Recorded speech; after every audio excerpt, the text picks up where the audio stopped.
we get back to it. What an epic opening map on Inferno. Astralis just barely escaped with victory at 16-14. They do it with pistols. Yeah. A bit of a rush into the smoke from MIBR that was questionable, but it was Astralis' map choice, and they were in it to win it. And now we go to Overpass. If Fallen can continue like that and Fur can get clever in the bathrooms, we've got a game. We certainly do, but MIBR need to pick themselves out of that disappointing end. It should have been overtime. A really weird decision. We always talk about being slow and methodical in those sort of situations. You know you've broken the money. They push the smoke. It all collapses and goes wrong. I'm sure they're going to be having conversations. We know they have a fiery discussion after losses. We've all walked past it and heard it before. So I'm sure they'll We've be even fine. seen them walking away from fiery discussions before. Indeed, and Astralis, the complete opposite in terms of mentality. They're very good now. A team that was once called jokers and difficult to actually get out past semi-finals, they're very good at taking losses now, but they're going to have the win in their sails, and it's up to them to close things out. Overpass, considered at one point their very best map, Astralis. They defined how some of the B executes should be played and the defensive roles that could be deployed, especially Device looking so mobile on the AWP. But one good thing for MIBR is Fallen is playing like an absolute god with that orb, and surely on Overpass he can continue to cause damage here. Yeah, absolutely did. There's no question about that. And at 28 kills, I think he finished with. He was top of the scoreboard, despite that they were 2 rounds shy of the mark in the end. And I think that some of the kills that he had, I mean, that 2 versus 1, that was classic Fallen, slowing it down, hitting the shot, immediately anticipating the next one, and then getting the defuse. You go back to Banana as well, looked far more convincing, was using his wall position that I'm going to call the Fallen boost because he's the only one on the CT side that still does that consistently.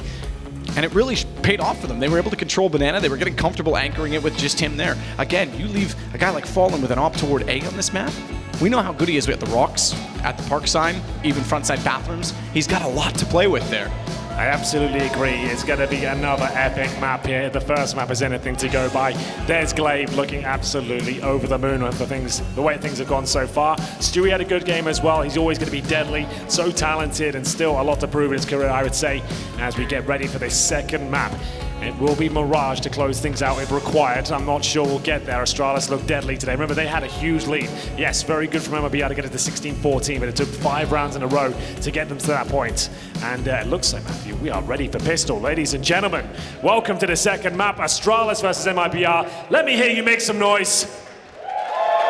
That's it, we're off. It will be Astralis starting on the T side. We've got the smokes, the flashbangs, and a P254 device as well. A couple of smokes. This suggests it will be an A execution by the current formation, as First spots him crossing over towards the playground. He won't be able to get the opening kill, but did spot at least 4 players crossing over. 4 players indeed. That's exactly the number. The 5th is Glaive. He'll be following up behind, just checking out in front bathrooms to see if there's any response, see if anyone wants to get over to the connector position. And have battle. This Fur stays very passive this time. 2 ults near the site though. Not a full commitment from Astralis. They'll go back out and just probe the map as well. Minute 18 to work with, so lots of time to do so. No one in window. Don't be misled by this mini-map suggestion. There was all 3 on the site. I could be wrong, actually. I think there was one double. No, Tarek is there. Okay, so that is the truth. They're all on the site. Gets confusing at times. Make that 2 now because Cold's already gone. Dupree's got the shot on the Glock. Zipix, he's gotten Tarek. Great entrance so far. Device was still waiting out toward long and had enough bullets left over to take down Fur when he emerged. He was already tacked up. Good retake potential from Stewie to find one, but couldn't follow it onto Dupree. He's got a great round. 3 kills for him on the way through, and Astralis go up 1-0. How calculated did that look? The smoke down, the flashes, the entry frag, and Device is watching the smokes when he CT sneaking through. You can't really get a better pistol round at this level of play. Absolutely fantastic. Look at the positions as well. It's all working off each other. They're all there together. Nothing to report in terms of errors. That was absolutely stunning from Astralis. It's going to be a 1-0, and actually no force buy for once from MIBR in the second round. They're taking the full eco. Stewie gets the Zeus. That's about all the investment they've made. They'll be buying up next round with the rifles. And in terms of the setup right now for Astralis, they have 2 of those, a Galil and an AK, and 3 SMGs, and you'll see them go to town right now as Fallen goes down. Zipix still waiting out toward Monster and Short. See if anyone will go. MIBR this time not going, as you mentioned, toward that force buy, so we will be ready for guns in the next round. Cheeky little boost by the truck.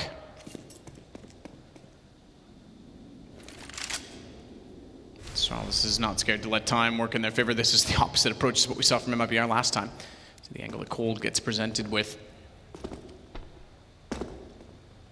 Fur's also looking for the information at long, so they'll be able to spot them if they head in that direction. The fact that Zipix hasn't had any company over toward B, though, suggests that maybe they could head his direction if he wanted to just make contact, but Device wants to do so first over toward A.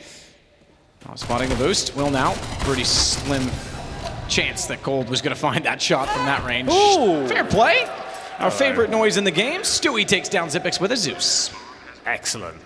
Do you like to see that? It's not going to find him an AK, unfortunately. The UMP, sure, it's usable. They're going to be buying up next round. It's going to save them $1,500, but he would have preferred to get one of the rifles, of course, but he might be able to get $600 more here. If Glaive doesn't check directly beneath him, this could be quite an expensive round, all things considered. Stewie, though, still perched beneath the heaven position. Glaive's going to come out. I think Stewie's got him. Indeed, he has $600 in the bag. He probably won't survive this. As Device, he'll claim 4 kills with the MAC-10. He's just farmed a massive amount of money there. $5,700. I imagine he'll transfer that straight to SMG, and yeah, exactly, go straight onto the AWP. Oh, we don't see many Zeus kills these days. Sometimes see some hits, but it doesn't actually always guarantee a frag. Should have brought one out in the show match, shouldn't I? That's what you should have I should have got James Barloff with one. Yeah. Well, there we go. It is going to be the AWP, and remember, MIBR hamstrung here because they don't have any kits.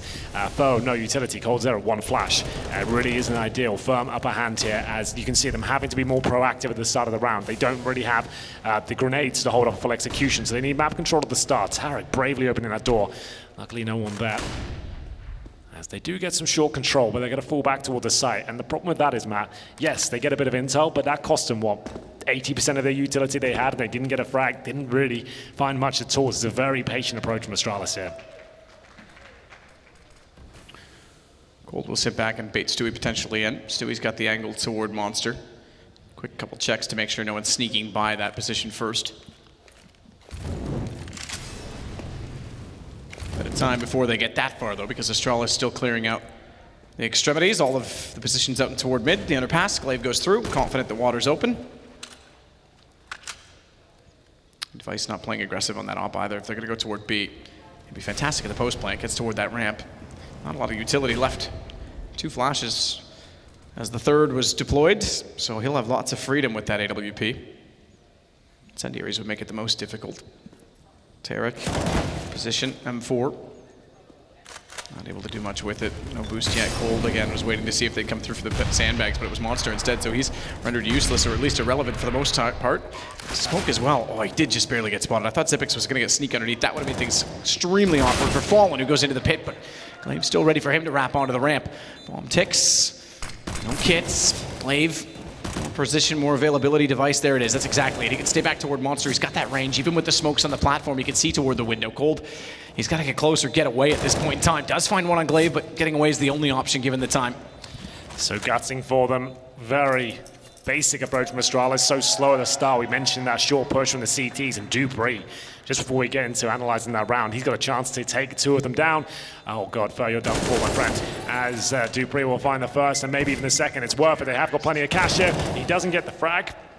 And Cold Zero will survive, but a fantastic approach towards B there. The fact you can get 5 players on the site without losing a single frag or really any damage suggests that round was already over, because, like you mentioned, no kits available. They used all their grenades at the start of the round and got nothing for it, and it's going to be 3-0, and there's not really an option to buy here. They're going to have to take the partial to get maximum loss bonus next round. So some CZs, the M4, they're certainly a team that like to win these sort of rounds, so I won't discount them just yet, but you'd expect more of the same from Astralis. Keep it slow, methodical, and make sure you don't give too much away against these pistols.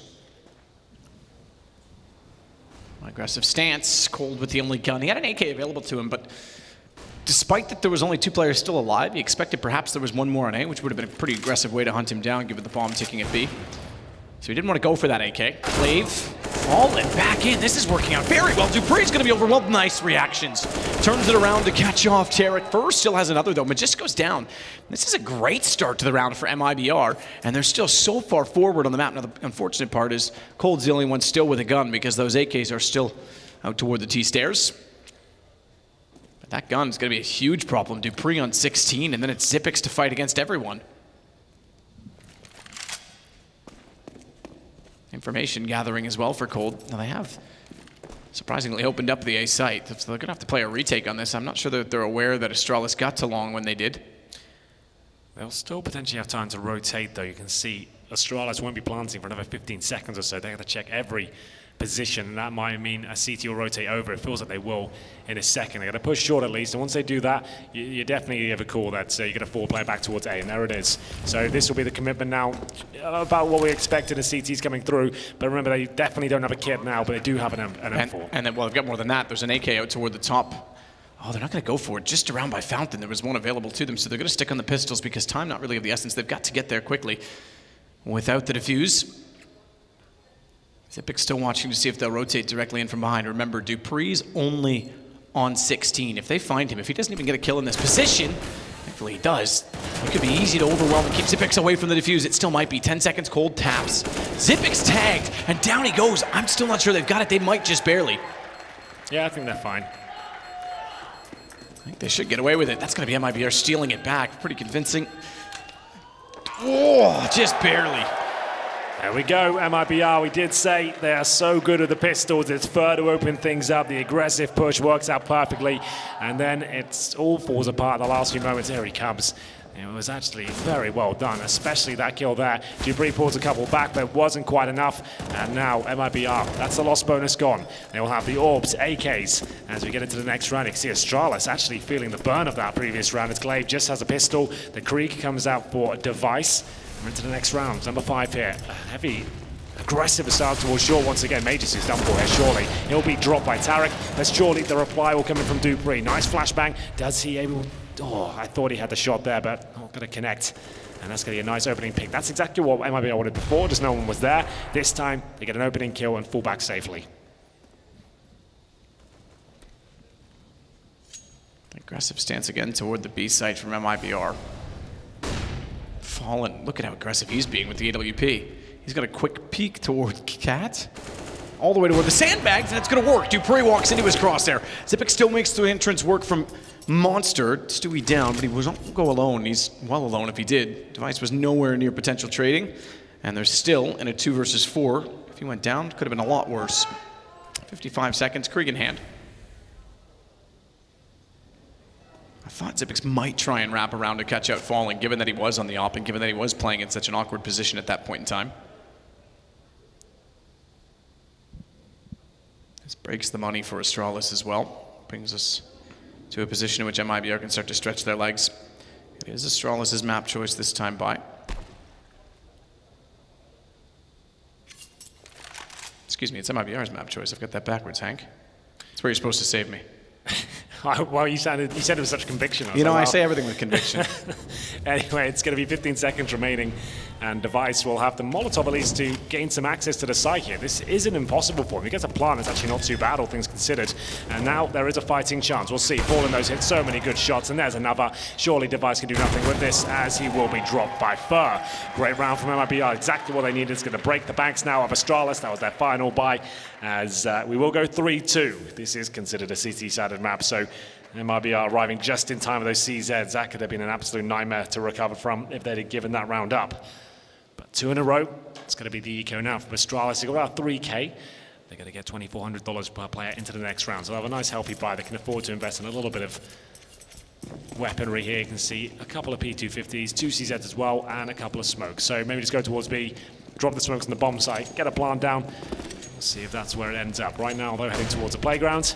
And all with 2 aggressive CTs towards long. So they're looking for headshots very early onto the round. Certainly going to get that first kill, and that's bomb down as well. Fur just still trying to stay aggressive. We talked about him potentially in the bathrooms, but with Tarek against the pistols, they want to go very far forward. Falling goes onto the USB despite still having some range, but was trying to retreat when he was caught. Tarek's still out there, knows bombs down, might as well just stand and wait. He's got the range, he's got the weapon. He's got the kill on Magisk, and he knows Device is in the corner. Ooh, smoke, okay. That was gonna be a native, he pulled it out. Flash, still manages to get one through the smoke. Zipic's trying to crawl back in. Headshot, that range, CZ. Bit awkward. Tarek doesn't even want to re-peek it just in case, but round over, I'm afraid. Indeed. And we tie it up on 3. It's all square. Like we said though, money available, and indeed the AWP. That's brought out by Device up against Fallen. What a battle that's going to be on this particular map. Both specialists on it. Zonic firing them up, trying to make sure everyone's positive And shutting down. Remember, Fur is known, Matt, to push his middle position all the time. He loves it, especially that incendiary as well to gain him a bit of access. We'll see if he wants to go any further this time. Wanting to follow the flash, actually gets blind himself, and he'll fall back. So Fallen this time positioned towards Monster. Not fully committing towards the angle of T-Spawn, is seeing if anyone wants to push through and try and get to short.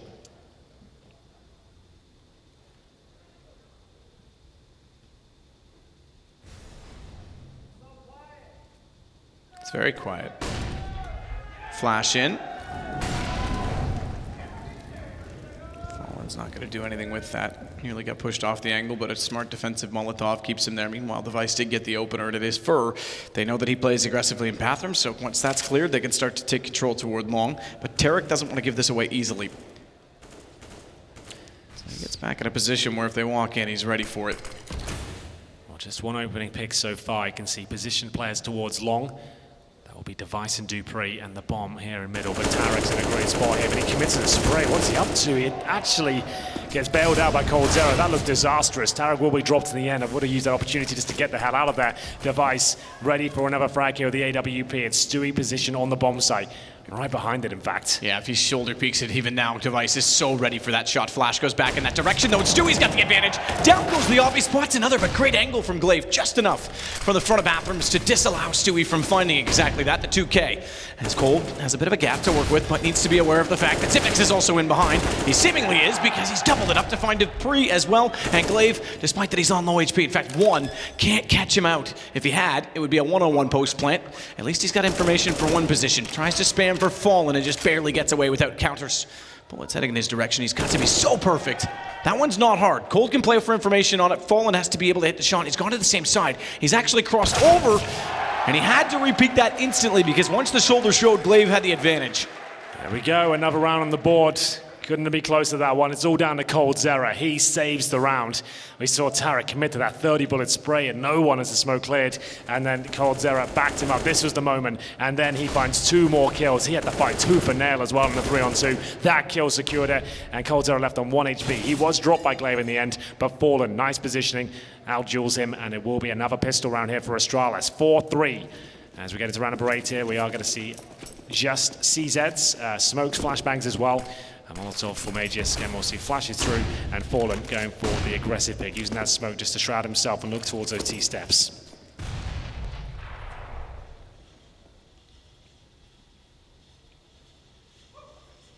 Dupree will wait to go through short. Device to join. 4 in a row now for MIBR.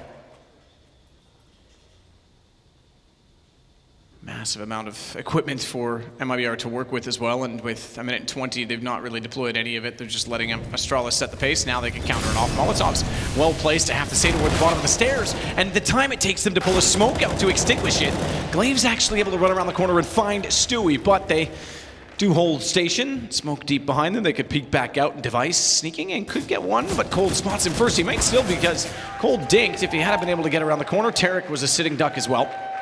5 in a row. Absolutely. There is the maximum loss bonus. Actually, quite a decent execution there from Astralis. So the Molotovs going down, the flashbang's difficult to handle, but this is what we wanted to see. Cold Zero stepping up, Fallen hitting shots. They've got 5 rounds in a row after losing the pistol. Astralis have come so close to picking some rounds up, but now will be a tactical timeout, and it's by MIBR. I love it when teams that are winning take timeouts, just so they don't start resting on their laurels and start thinking, oh, we're doing such a good job, we can be aggressive here. You want to make sure, and you maintain that discipline if you're the coach, make sure everyone's on the same page and say, sure, we're winning, we're loads of money, doesn't mean we need to take stupid risks at this point. It's make sure we do everything by the book and guarantee success here as we get into round 9. Money finally back in Astralis' favor. They're going to have the AWP and 4 AKs. And MIBR have looked incredibly sharp here on Overpass once the gun rounds have begun. Are they going to change things up? The timeout suggests they might be able to move things up and maybe go for a couple of players in connector. We haven't really seen that yet on the CT side. And we're all 3 players towards middles. Maybe they could go in that connector position. We'll see. It's going to be Fur, like we said, aggressive towards the top of middle, and Fallen starts to make his way through the first time he's gone for this pick. Not going to commit to the position Magius holds, just going to be waiting for anyone coming around that connector door.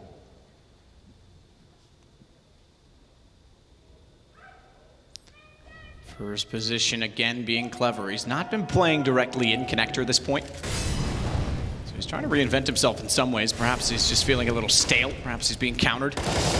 He's not stale there, that's for sure. Potent indeed, as he takes down 2. Looks for yet another. I take it back. Cold actually got one. He assisted it, but his contribution was certainly resounding. And it's Dupree and Zipix left alone yet again. They've had to clutch in the past. They nearly did. Down to a one-on-one the last time they were in this situation. It might go better this time with Zipix already taking out Stewie. And opening up the B site. Problem being the bomb. Problem being fallen as he comes back through short. Bomb is still down toward bathrooms. So great position right now from Dupree, but they're aware that this is a possibility, and he's really not got much to work with Tarek on the move.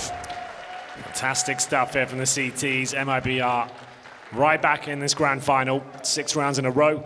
No bomb plant, so Astralis will have another difficult decision. Do we want to buy into this for an average of $4,000? We'll take CZs again. They'll call for the timeout at least and discuss it, as Zonic needs to get stuck in here. They've started to drop off somewhat. 3 rounds on the board, and that's just off the back of the pistol victory, which was absolutely brilliant to watch. That pistol round was epic. We thought, well, that could be Astralis just running away with this now. But no, a CZ victory for MIBR has set them up on this brilliant campaign. 6 rounds on the board, and Zonic's just deliberating with the team as to whether they want to invest into this one. I'd say with 3,400 on device, maybe it's not worth it. Could just take Deagle Armor. They are going to purchase though with a couple of AKs. They are going for it. Galil for device, Magisk and Zipex will purchase what they can. There's 1 smoke on Magisk, so a difficult round for them. What are they going to pull out the hat here? What's the adaption?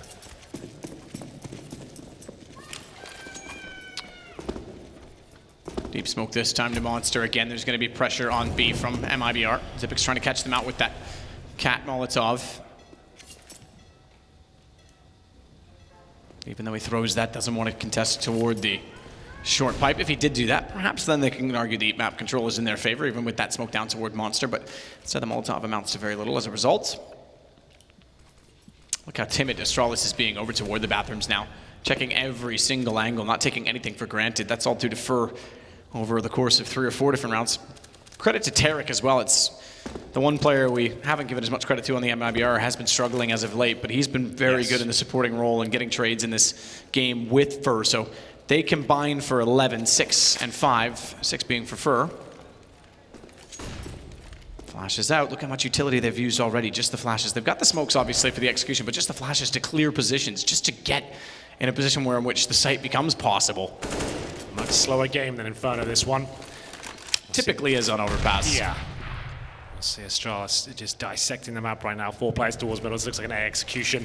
Has Fallen in position. Does he want to challenge this in the open or fall right back to the side? He's not going to have the choice at this point. Glaive will take him down. Fur has been so good so far. Jumps up on the bomb site. He's got a couple of kills in front of him. He doesn't find either. Doesn't do any damage. And it will be 1 player now. Surely Cold Zera can pull this one back in their favor. Stewie 2K to strike first. Cold still waiting for his teammates to arrive and for the smokes to dissolve to get better placement. A man down. Got kits on all 3, which makes this entirely possible. Money pretty strong as well, so no reason not to go for this. Smoke on the bomb already, but they've got to clear out the front of the bathrooms. They'll put a deep smoke to cover the doorway, forces them to one side, which means Stewie can cover off and knows that they're going to be in that position, but he goes down immediately. Watch for the device, they're on it. Oh, he's got it. Oh, Tarek's on it, he's spinning. Talk about a hero play, in circles he goes, and it's MIBR with the round. A 1-on-3 defuse, and Tarek's a hero for the hometown, if you want to call it that. He's certainly from America, 7-3. It looked like he just turned his DP up on his mouse there, DPI up, and started spinning around as fast as he could. If he did, that's quite brilliant. Oh my goodness. The full defuse in a 3-on-1. Pretty epic stuff, and MIBR, that's just going to continue to pump them up here. This is much better as they find another round, but not another kill. That's Dupree opening things up. It's Tarek this time, core pushing. And there's going to be further pull the frag back, but surely he'll be done for here. Device will find another advantage for Astralis, but need to start converting them.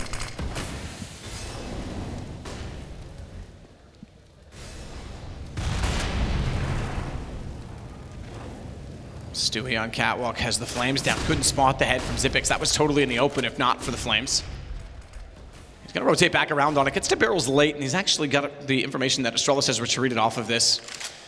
So all the way into B and then back because they don't want to get caught off by rotations when they've got a man advantage. Might as well slow it down with a minute to go, but that means going towards Fallen. And in the bathrooms, oh my goodness, he almost found 3. Magisk gets 1 back, only 1. And the rotation has already gone back the other way. They're not going to be expecting Cold, surely, as they're running with the bomb, but he also not expecting Magisk to be in the open. And jumping up on the truck, resets his aim. Magisk was certainly ready for battle. Yeah, that was the all-important kill there. Applies so much pressure to Stewie 2K. He'll surely get the first kill though, but not going to check it. I thought he had the awareness, but it will be Zipex to break the streak. My goodness though, Matt, the fact that Fallen almost got that 3rd kill was so scary. If he had got it, that's round over. Millimeters away, as this was the play here. They didn't check the left-hand side, didn't even flash. I don't think they had much utility, as Magisk wins the round in many ways there. That first kill takes down Cold Zera, and Zipex to close things out. As we said, Stewie just didn't know he was behind the APC. I think I saw a scout purchase there, so a bit of a mispurchase. So yeah, potentially. Yeah. It's on the ground on the right there. And the we can see it problem with that is this is actually significant because they had 2 players staying alive. That's their first round after 7 in a row for MIBR. So the money's already low enough, and then you miss by a scout. Yeah, a scout's on the ground in T-spawn, so that's quite significant cash just thrown into the wind. See it on the right in spawn. Either way, 7-4 Astralis need to try and avoid this reset, but you can see the money, how many close rounds we've had. We actually could have CZ MP9s, right? So it's the Tarek AWP. Smokes at the start towards middle, and Tarek, oh, he's just stuck in the corner here. Luckily, no one there looking to find him. He can fall back, and it's Tarek with the AWP. He probably has it because of the decent spawn he had. Wouldn't be surprised if he swaps it out. But he has been AWPing this event.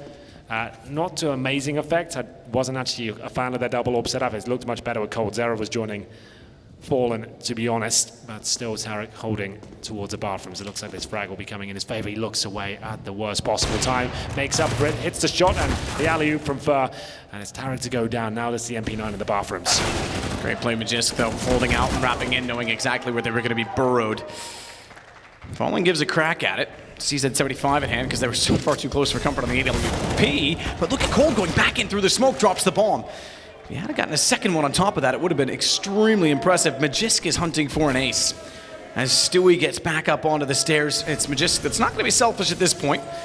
He'll put the bomb down instead. Incendiary's a little late. That'll force him to the right side. Stewie knows that, finds the gap. Tons of damage done, 11 left. As Magisk gets away on long. Forget hunting at this point. Can't afford to let it go down to just device in the AWP. And this is so sick from Magisk as well, because now Stewie saw him run towards long, but he's not going to stay there. He's actually running all the way around to the bathroom, so Stewie has to be aware of his position. You see him watching it like a hawk. There's no one there.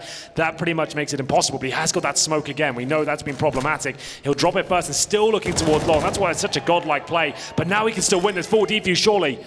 Not going for it? I would have thought he did. He's got the kit. He could have been on that. He's still got a little bit of time, though. No, he doesn't. He's got to get away. He could have held that. Device was still on the EWP at the time. You're right. That angle's a gamble to spray into that. He takes them all down, but the money's not that weak. He's looking to recover the orb. I don't think he'll find it. I feel like the full defuse of that smoke there, that was everything. It's already worked in a 3 versus 1. You heard Device panic once he tapped it as well. I felt like he could have done more of that still. He did do a great job to even get it down to the 1 versus 1. Doesn't work out in the end, and now the money's running incredibly low for MIBR. There's 1 M4 here. Not really a force buy. Oh my goodness, all right. Looked like he was going to keep going there. As we'll see, AK's out. But both of these teams have been struggling against pistols today. Let's see if Astralis can get a clean round. Glave's going to be the aggressor. Smoke already down again. This time we will have Stewie in the bathrooms playing more traditional to Tarek's position, or to first position, but he's in the stairwell, P250. And they've already gone by him. He might be able to, exactly that, sneak out behind them, and they would have no idea. Finds a kill, can't get a gun from it, but still is comfortably positioned in the stairwell. I say comfortable, that's not really the word for it when an AK gets fired into your backside. Dupree not only finds Fur, but gets Tarek as well. Stewie's hot on the case for the response, but Glave's already so far into the site that that single kill won't quite matter from Stewie, as Fallen is left alone, bomb planted. Astralis with 3 now in a row, as they'll go 7-6 and bring this within 1. Absolutely true. Nosbone is 3rd stage after this one. $2,400 coming through. Fallen just with the USP, not really much to do here, just looking to find an exit kill if he can. It's in quite a sneaky position, so you never know. But there it is, Astralis dropping a couple of kills, but they're going to get $3,500 after winning this round per player. So they're relatively helping in that respect as we come into the last few rounds of the first half here. That's 3 in a row, and AK's out. They could buy the AWP, which they do. They're going to hand that to Device, and I don't think that's an option on the CT side. They'll be down to just the M4s here. Even any kits available, just the one. Fallen has to sacrifice his utility. Just gets one flashbang on the diffuse kit just to make sure they have one. Yeah, one's certainly necessary at this point in time. Fallen on the M4 as well, not going to be playing quite as aggressively. Should be in a position where it can be recovered. That's the other aspect of it, right? The kit goes down away from the bomb and not in a time in which it's required. It becomes an issue on the rotation. You need to keep Fallen in contention to be close at all times. Cold, good win. M4 versus AK spray, and he still comes out on top. Goes down to 19 as a result of it. Stewie's had to smoke himself off behind the barrel, so that certainly suggests he's there. Device not quite going to be worried about that just yet. Wants to see if anyone's on the pillar. Stewie can wide peek that, and he will. Oh, he certainly will. Device not quite fast enough. Nearly blocked by Glaive as well. That would have been hugely detrimental if he went down as a result of it. He knows Stewie doesn't have a further smoke, so that's quite smart from Glaive. Wait for the smoke to dissolve and get a second Molotov in position. Had to transition away from there, and as a result goes down, but Tarek can take over the helm on top of the pillar, and Device is already low. If he misses the shot, he's gone. Bomb's already there. Shoulder shows, but it's Fallen to find Magisk, and now they know exactly where the op is. Well, that should be round because Device just doesn't have anything to work with here. 20 HP, the AK-47, and he'll be dropped by Fallen in the end. It is going to be 8-6. MIBR be winning the half. A change of pace there. Astralis trying to bully their way into the B side with a contact play. It was a nice pick, as you mentioned, from coldzera, just to get that information, slow them right down, and then Stewie doing a great job from the barrel, staying alive for as long as he possibly could. Glaive finally got him, but it was too late at that point. The rotations had come through, and we go into round number 15 here. You can see it's a mixed bag for Astralis. 2 AKs, 3 pistols, and a basic array of utility. It's up to MIBR now to give this round up, because they should be picking this round no problem. Glaive, once again, fast towards shore. You know Stewie likes those barrels, but he's actually by the pillar this time.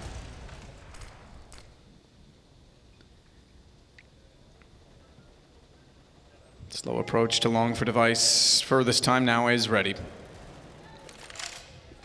Just kept them guessing. It's been keeping me waiting to see him in this position. Let's hope it pays off. Let's hope the wait's worth it. Device starting to check it. No flash yet. Normally you get a teammate at long to do so, but he's alone, and Fur easily takes him down. That's another shadow position. Fallen!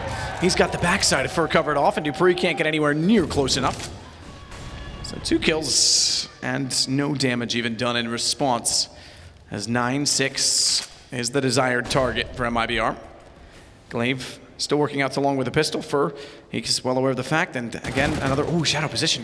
Good timing from Glaive. It just never even went, never even baited it in, but Fur was uncertain of which way to look. And that's going to give them a gun. So now they have the 3 AKs to work with. It's not really that much time to get this bomb planted. 30 seconds. They still have the 2 smokes. But a lot of work to do. You can see great positioning from Tarek. He's backed up by Fallen as well. Tarek doesn't have to do too much. Just stay in the corner. And with the time remaining, he should be baited into perfection. Maybe isolate a little bit more with the smoke going down. The only thing Fallen has to worry about, and he has to transition to the truck, is long, because they don't have any eyes on it. And that means wrapping around right now. Magisk should be in perfect position. He's occupied. Couldn't get the shot out toward the bathrooms. He now knows there's one more toward the truck. Has Fallen spotted. He needs to plant, or defend the planter, and he does a brilliant job of doing so. But Stewie's already on the case. Good trade from Glaive. 8-7 for Astralis as he slides out and gets an immediate kill on Stewie. So back and forth. Oh my goodness. Magis has been playing absolutely unbelievable CS here. That was brilliantly done. It looked like the advantage was there from IBR, but it all goes wrong. You can see that plant as well. They're anticipating the peak from Fallen. He had to try and deny the plant. Doesn't work out. coldzera left in the 2-on-1. Closed it out, and it will be Astralis stealing a round away there with 2 AKs, 3 pistols in round number 15. That's going to really kind of raise their morale after a rough half. Remember, they got the pistol in the 3-0. They lost to CZ, and then they gave away 7 rounds in a row. But they take that last round, and MIBR really wanted to pick this up. We want to see that 3rd map. That's going to be Mirage, and I'm going to assure you that'll be an absolute banger if we get there. This is Astralis, so 4 sets of armor, a diffuse kit for Glaive. He's got the smoke as well, and Zipex lies in wait as 3 players wait on the other side of Monster. He'll do a little bit of damage towards Stewie. CT's now awaiting that one smoke available as Glaive. My goodness, needs to be very careful. Like Cold Zero coming up short. Play for dupreeh at least to open it, but now Xyp9x has to be dead perfect in positioning. How about accuracy? Gets fur at least. I call him the robot for a reason as he goes to try and find another. Oh, Glaive got that one. It was still almost there for Xyp9x. That one certainly is as he finds Cold. How good is he at holding off the mound? Yeah, it's so sick to watch sometimes. Xyp9x. His teammates covering his back. He knows he doesn't have to worry about short or the water area behind him. He can just focus on getting those headshots, using the ramp in a perfect manner. This is the position I'm talking about. Look at that. He repositions, makes sure he can't be traded out, waits for the next opportunity when his teammates take the aggro away. It's just beautiful Counter-Strike there. That's how it should be done. Xyp9x is one of the most well-rounded players we have in the game. As we'll see a full eco from MIBR. That's pretty much giving a round to Astralis, but they can buy up in the next round, of course. There are no plants, so they'll get AK'd in the next round. And in terms of rifles here, only the one for Astralis, so it might be a difficult round next, especially with Device and that Scout, but we'll see how it goes. Just need to avoid the plants here. That's really pretty much their only objective here on the CT side, to make sure that gets nowhere near. And Scout, not an ideal weapon to hold off all these Glocks. He did actually get that shot at long, but you're right. Now he's dinked up, and with them so close already, he doesn't have a lot of movement to work with. dupreeh's got to be careful over to the pistol. Does hold on. He's an experienced man. Take a little more than that to take him down. He also gets the assists. Credit the Xyp9x kill, and it's the lead back to Astralis, but 2 rounds already done. Bomb plant.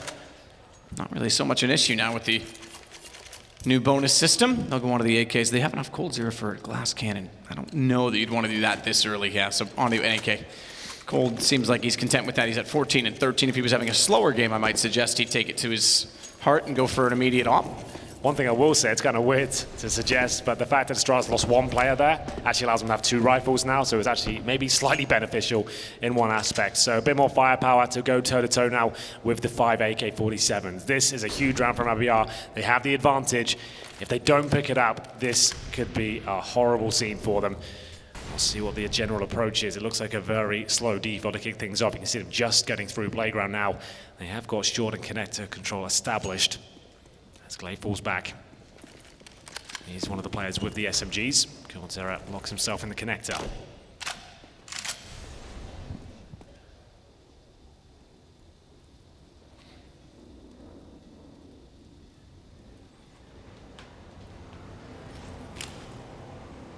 They said they were taking their time. Certainly are. They'll finally flash toward the bathrooms at the very least.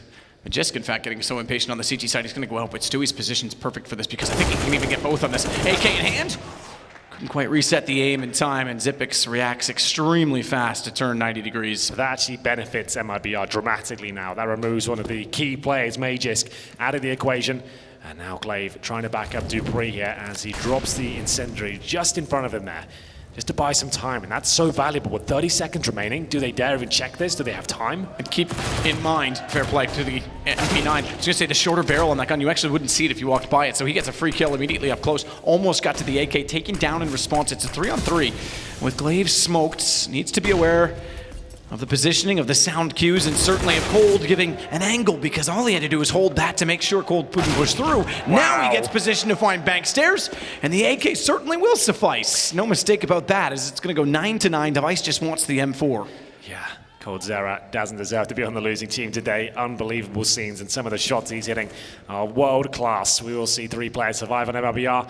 It was a decent effort. I like the setup from Astralis. That MP9 looked like it could be deadly, maybe on for 2 kills, but wasn't quite there. As MIBR trade out effectively. Good plan. And now Device, you're right. We'll have to save that 1 M4. It's an AK available to him if he jumps up here.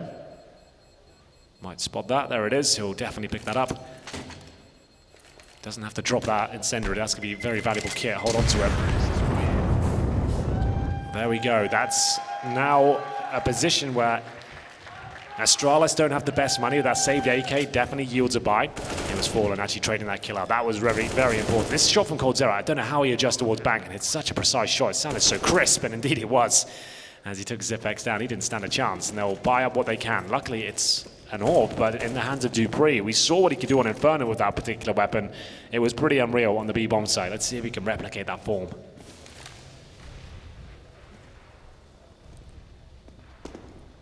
They'll try and get aggressive as well with Device still out on that AK carried over.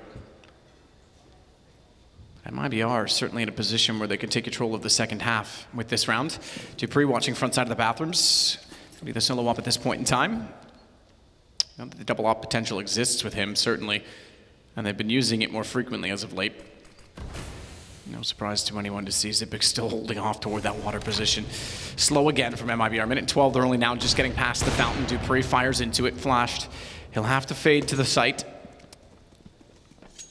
And there's a good amount of defensive utility in the fact that they've got two smokes, but one of them is with Magis, gets over toward B, so they're going to have to almost be perfect to shut them down with counter picks, and that puts pressure on the op. Oh, this timing. If Device can get in position and shut down Fur, it'll be absolutely epic. With the flashback, destroys him. There's the timing for you. It will be Device going down. And now Dupree, remember, he's got the orb, but it's a glass cannon. He's so vulnerable. Any AK bullets touch him, his crosshair's going right up in the air, and he's got no information as to where they are. All he knows is Fur was long. Did he fall back? Did he continue to push? He's missed a shot, and that's going to be the cue for Fur to maybe push up even further here. Yeah, look at the amount of flashes onto him. As soon as he missed that shot, that was his best chance to get free kill on Fallen. He's completely overwhelmed. What can he do? 6 flashes as soon as they knew the position on the op, and he's even switched off at exactly when another kill presented him. He just wants to get out. That's a lineup. And it's 10 now for MIBR. They take back the lead, trying to tie the series. Mirage is the third map. Both teams fairly sufficient on it. I am now too. I'm an expert. I like to think. I saw that. Very impressive. So was this though. Tarek and Stewie finding the shots, and you can see Dupree not looking too comfortable there for reasons we pointed out. He's got no utility, no armor. The orb, it's definitely a weapon he can use, but he's not going to be well versed in every scenario like Device will be. As it goes 10-9, MIBR picking up the lead now. Pistols only on the Astralis side. So they've won both pistols on either half of this map, and still MIBR look to be the stronger team right now. Play from Tarek, instantly making contact.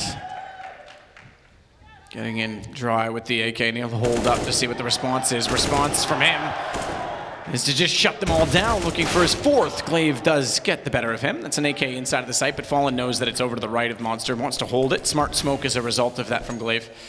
Massive gap in it, but still gets toward it. And can just barely get back. Fallen, not with an AWP, isn't quite that quick with an AK. So on to Fur, heading out toward long. I'm not surprised to see the rotation as well from Dupree to actually get toward window and take that back even below, get toward Glaive, because the AK there and a Deagle, if by chance MIBR run into the two of them together, they actually could get something done, but unfortunately, this topography says otherwise as they walk into the A site. That's going to be wide open. More so, Glaive pushes out and loses the AK. It's 11-9. 11-9, and Astralis with quite significant investment there. That headshot's not going to do too much, and then coldzera will surely trade out the kill, and he certainly will. 3 in a row now. Astralis really finding these gun rounds quite difficult. Couldn't find anything at all really in that first half. Kept getting shut down. A flurry of rounds from MIBR, and it might be the same again here. He's got to take another eco. This will be 12-9, but they are on the CT side. Plenty of time to recover still. So we'll see.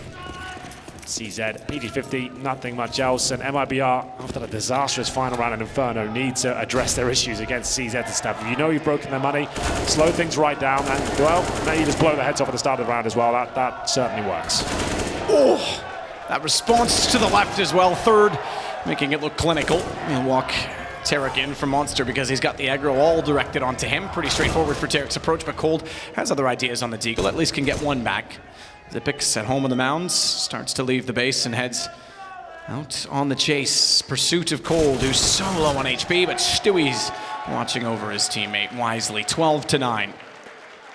coldzera, the form he's showing right now, Matthew, it's quite scary, isn't it? The fact he's looking so sharp. Sure, it's against pistols, but the aim is just clinical. 22 frags. He's been consistent throughout the 2 maps here. And if he keeps this going, God help Astralis, because this could all fall apart for him.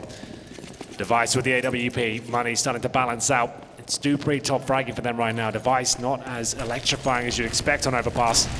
As Device, well, looking for the first pick. It doesn't really seem to pay off these days anymore. It's obviously a very common position to play. Let's do Dupree. Look at his first frag, fumbling it slightly. The flashbang catches him, and Fer once again with the opening pick. That's a 5-on-4 and no response in sight.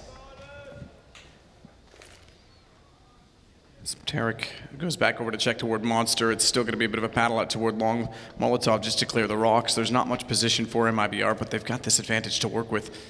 And Astralis are going to have to start to worry about this map.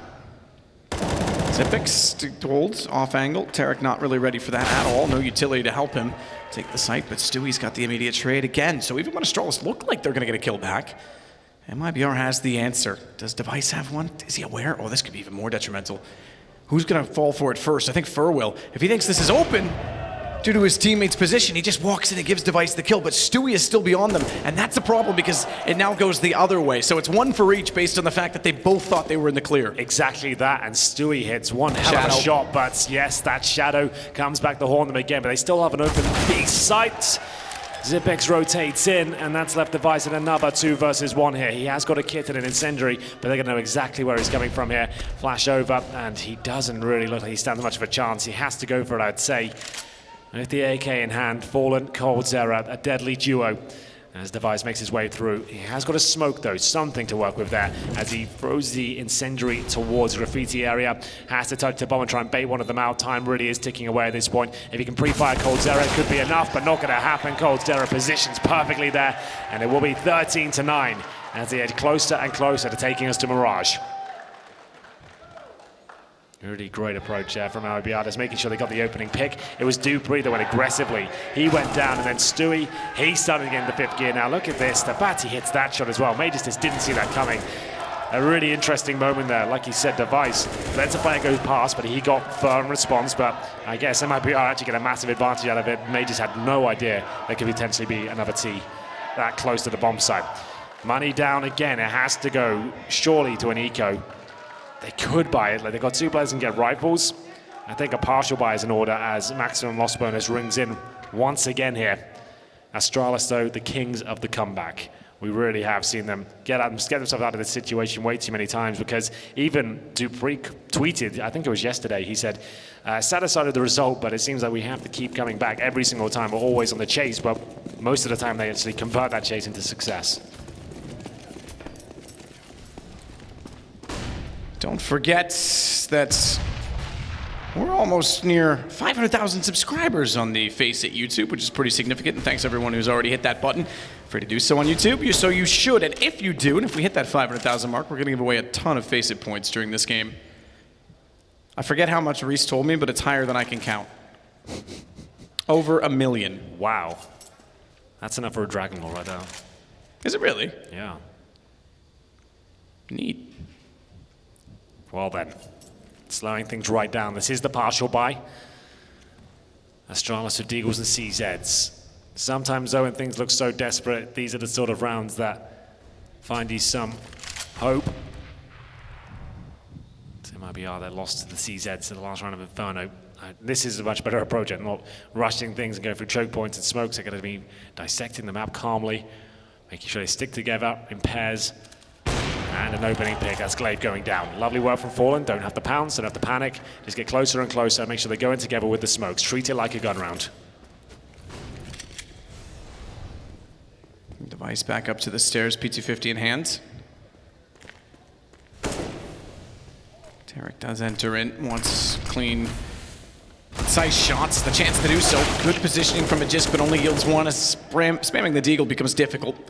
It's lovely when it hits those one shots, but it's a bit of a mischief when it's in a situation where there's multiple opponents in front. Tarek to take out Dupree. It looks like another pretty straightforward round for MIBR. I think you might be right there. Device with just the CZ, no armor, and bomb down. He'll just be looking for exit at this point. So maximum loss bonus still. I dare say they do a double orb setup map. Now that might seem weird with Astralis. Not necessarily having a double AWP, but I feel like Dupree is like, we're a bit desperate right now, we need to change things up. He has been bringing it out occasionally this year, like once a tournament, he'll bring it out in the game.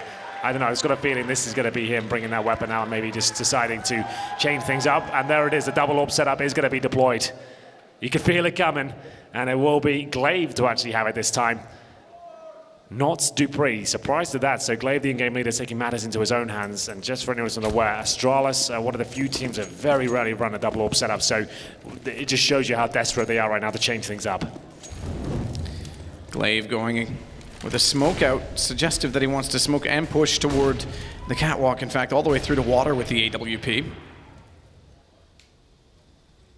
So not Dupree the one with it, but Glaive holding still. No one's going to push at all. Fallen. The same idea on the other side. So perhaps best for Glaive that he didn't really tempt fate on that one. Device certainly will. Gets the shot onto Fur, but just barely got away with it as well because he was resetting his aim, falling off the ledge. He goes down to 42 HP. Yeah, that felt slow from Device, but he gets the shot. Lucky to be alive of that one. They need to play perfect CS at this point. One more round will give MIBR map points, but Astralis only 5 rounds behind. They can definitely do this. On the CT side, trying to establish himself financially. They get the double AWPs out. They've taken damage here, but Device now on the flower bed. Looking for players crossing over. He gets flashed and oh my goodness, that's more like it from Device. He takes down Stewie 2K, gets away safely, and finds them a 5-on-3. He's already positioned himself to support the bathrooms as well because Dupree is standing in the corner. Device, not worried about that flash, knows that it's come from a distance.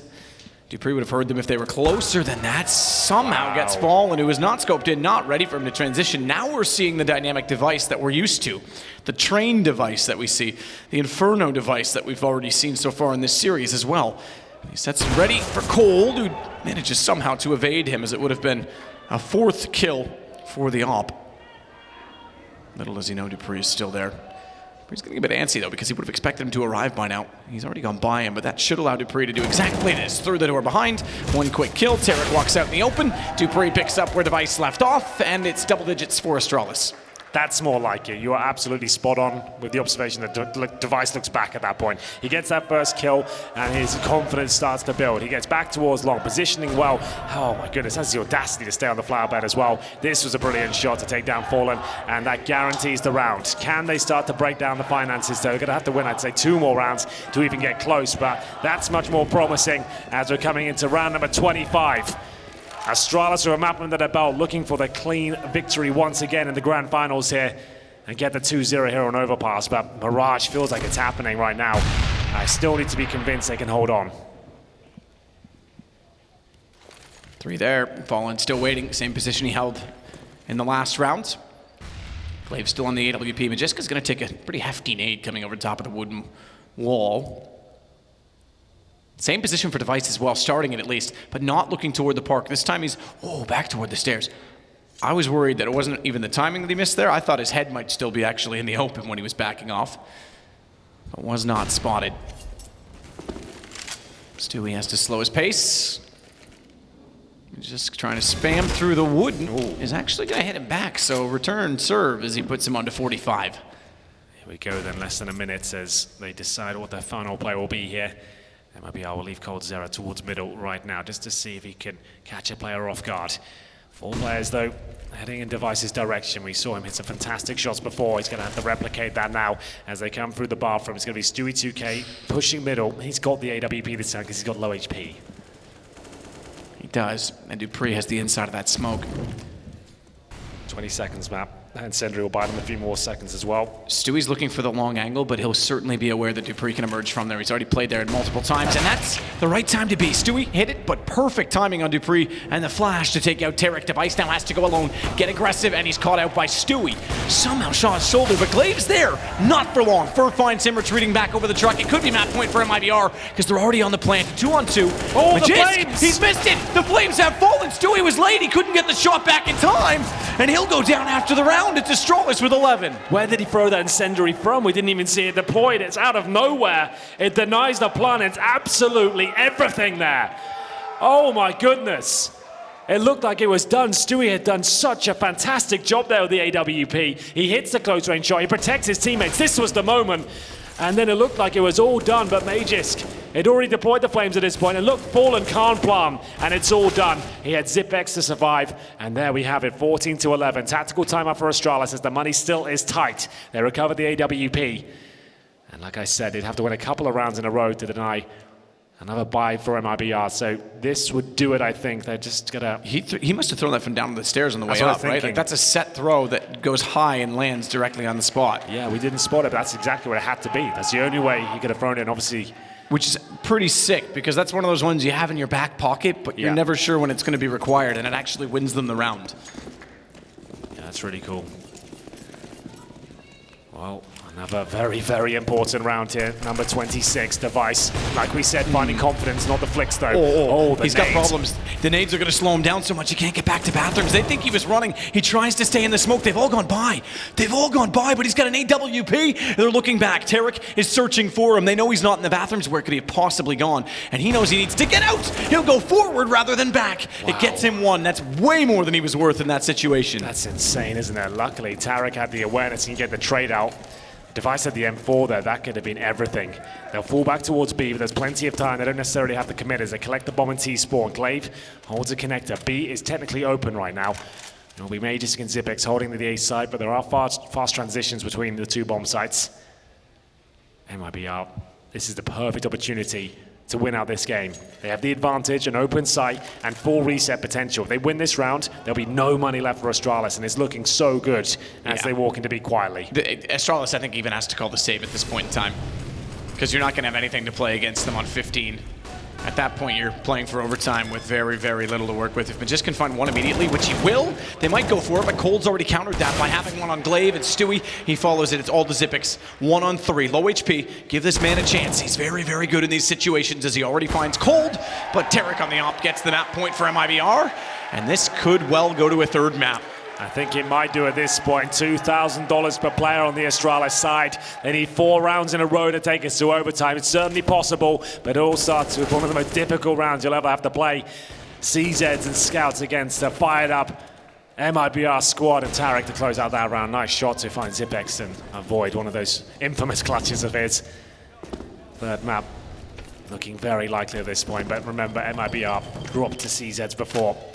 Scout for Device. Tarek waiting to see what the response will be, knowing that they're up against Pistols. Remember, MIBR trying to get overtime last map, lost to the Pistols. So it gave the game away. There was certainly some animosity displayed on the faces of players afterwards with their disgust or disapproval with that call, but it's looking like it's going much better this time for the Brazilians. I still have a habit of calling them that. I apologize to Stewie and Tarek. Honorary, perhaps, in their case. Indeed. Flash is going toward the site. It's Glaive that has to rotate all the way from B. In fact, he was down toward the sandbag, so he's got a long period to go. They don't check for Dupree. He sees 2. Dink on the first, goes back. He knows he's done the damage. He's gotten the bomb down temporarily.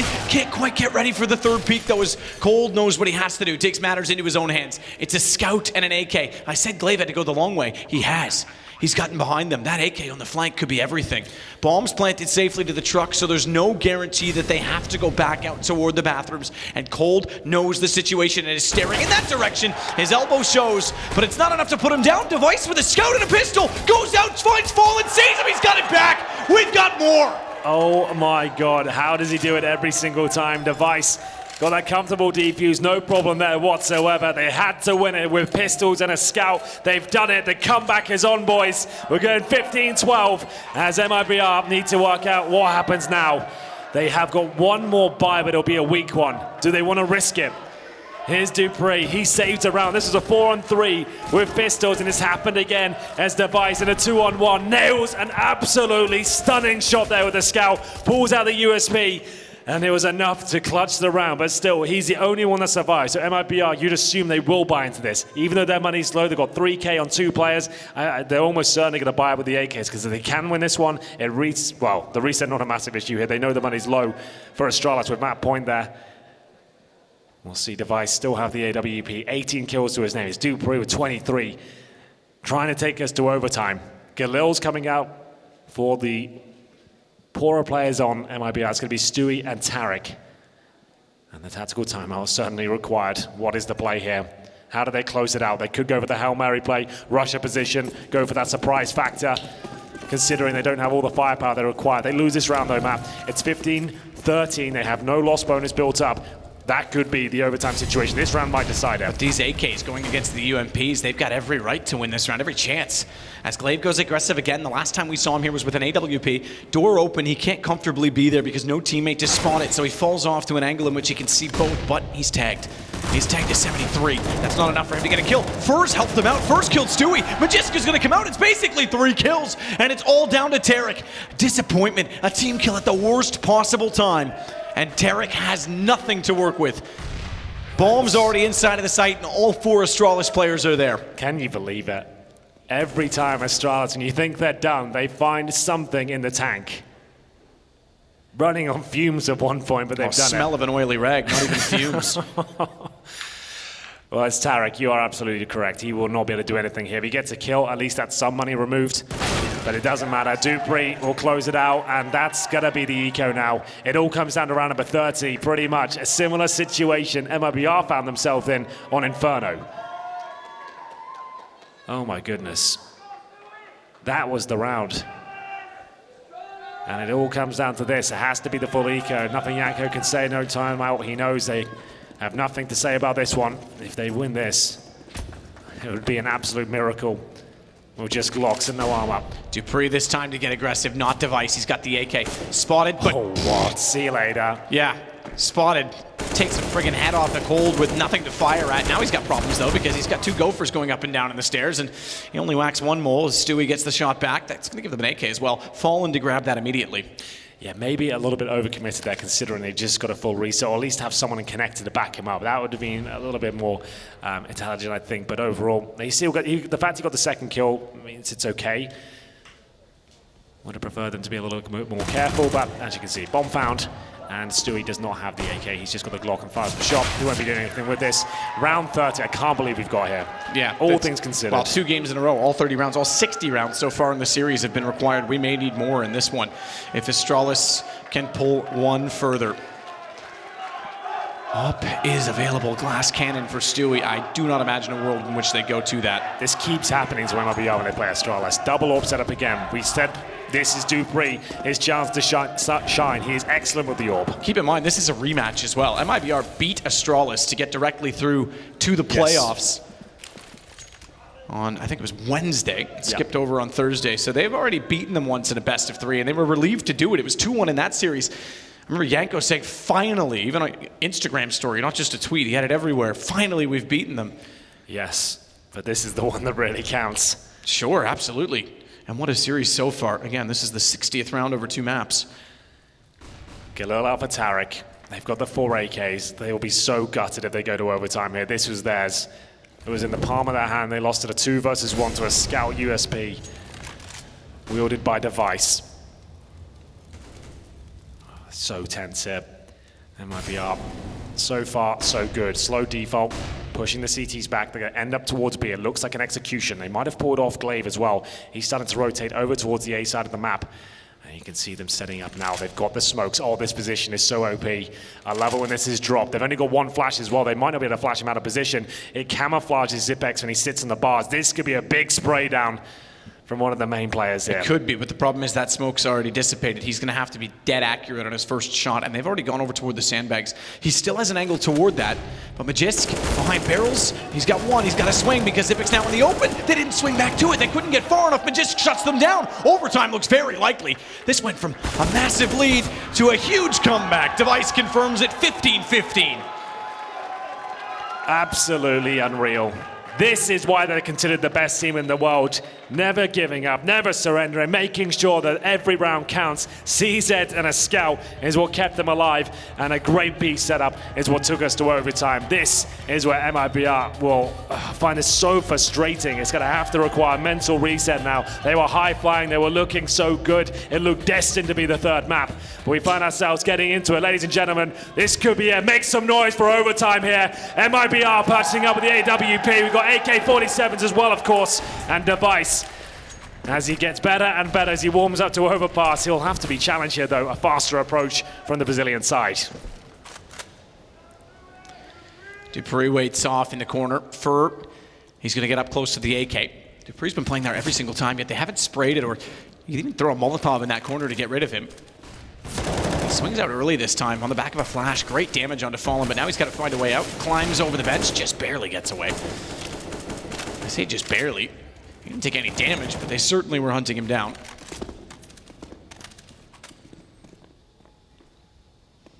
Other ideas for Fur. Oh, good thing he stopped it up. I thought he was going to try and go contact toward bank stairs. Dupree is so close, and he saw that smoke be thrown.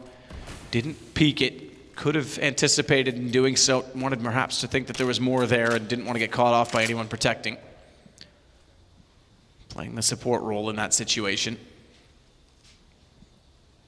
Fallen taking the damage isn't the worst situation given that he's the AWP. Yeah. And he's trying to get the picks to support. Remember, on B, typically he plays post-plant AWP toward the ramps.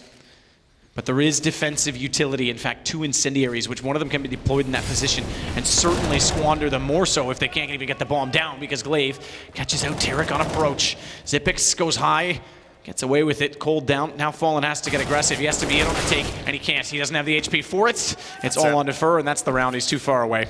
Well, there we go, ladies and gents. It is going to be MR3 10K, so the CT side always feel a lot more comfortable they can win that first round, especially keeping numbers up as well. Money is actually a bit of a factor if you're going for double AWP setups, especially. It's Astralis taking the lead for the first time in a very long while. 16-15, it's first to 19 here in overtime. If it goes 18-18, we go to double overtime. We've seen that a few times this tournament. As we'll see now. Another timeout, 1 remaining as Janko needs to get involved. Such a stressful game for them. You can see, look at the way the rounds went. They had that huge lead and all of a sudden it falls apart right at the last hurdle here. And that's been so reminiscent of their story in the last few months. Close, but can't quite get over the finish line. Keeps happening to them time and time again. You can see, looking pretty mentally exhausted right now. That's stress if I've ever seen it. So that'll put a few years on you. He'll have gray hairs in no time. So back to that single AWP setup, and MIBR need to post at least 1 round here on the T side. We will play 3 in total, then swap over.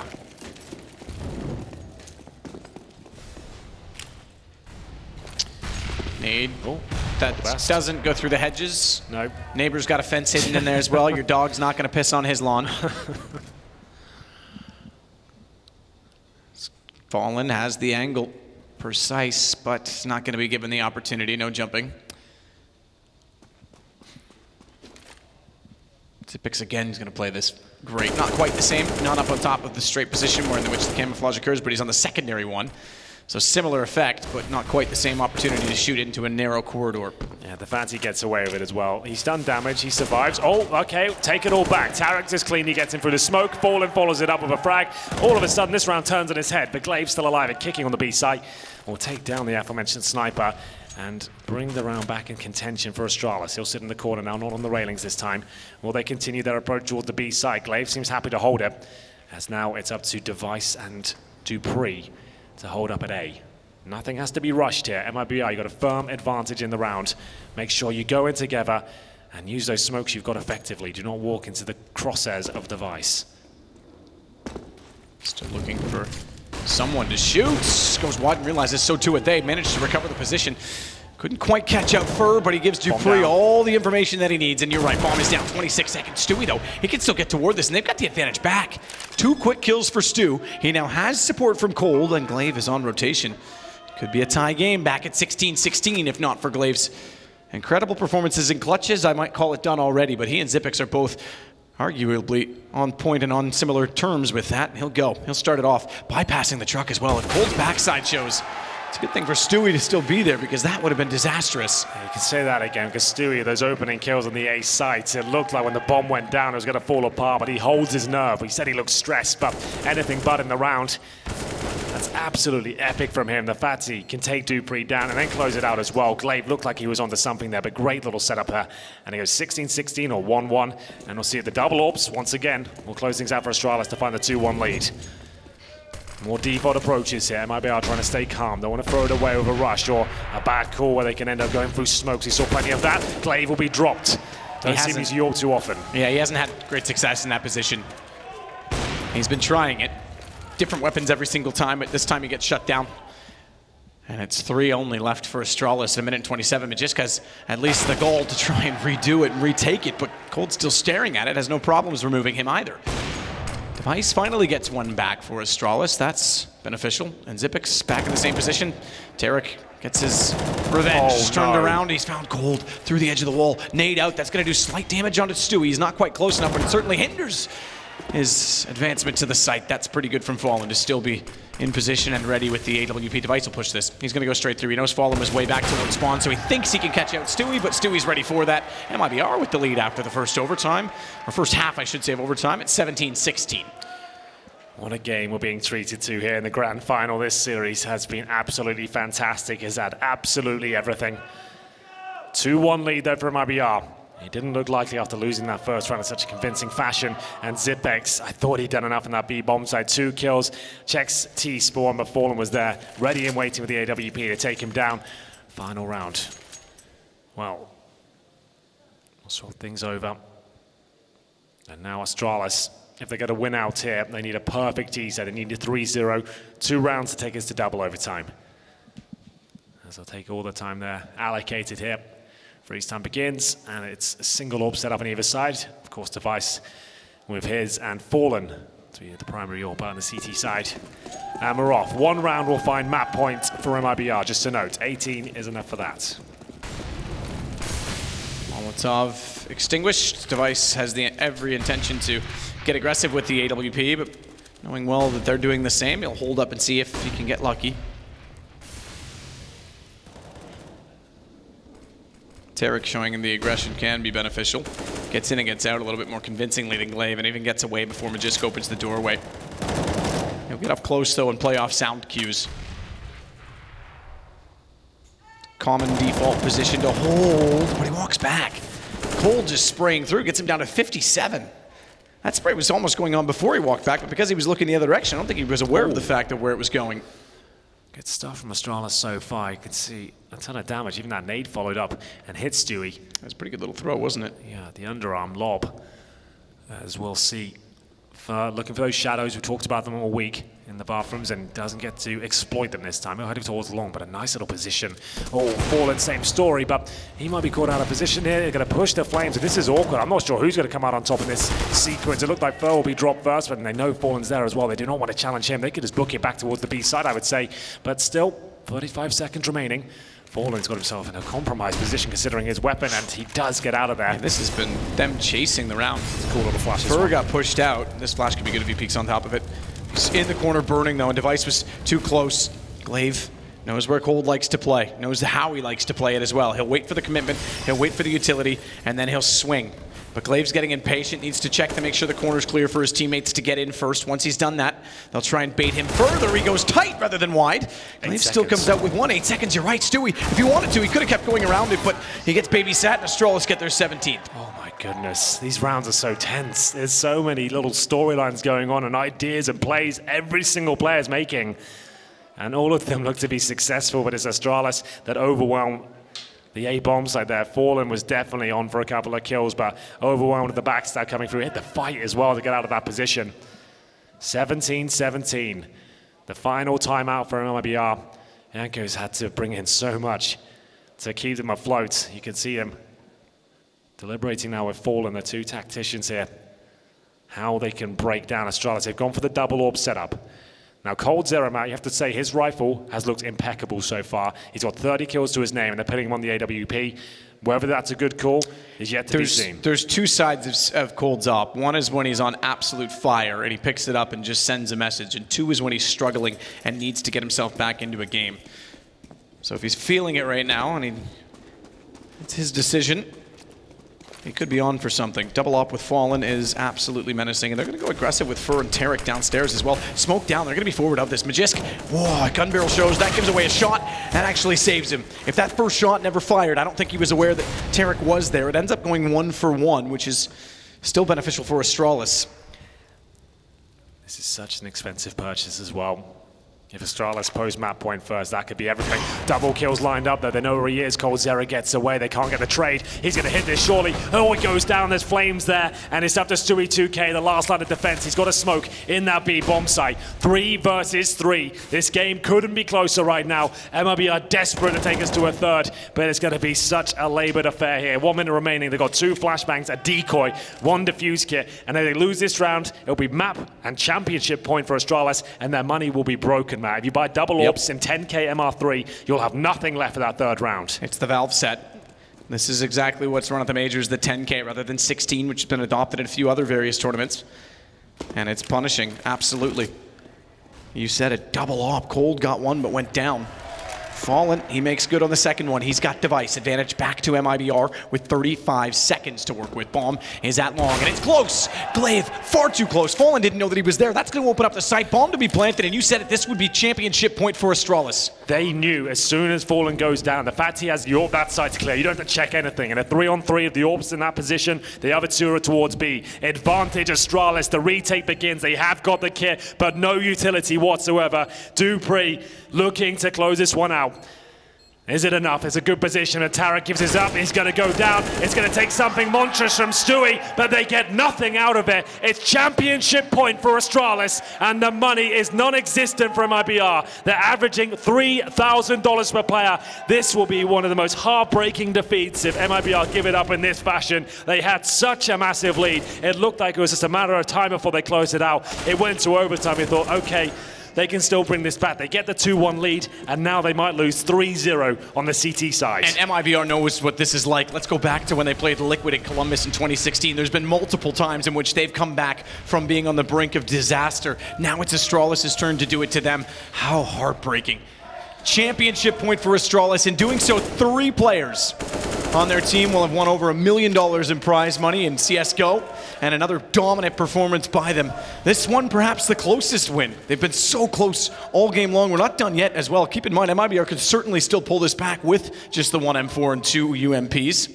Absolutely.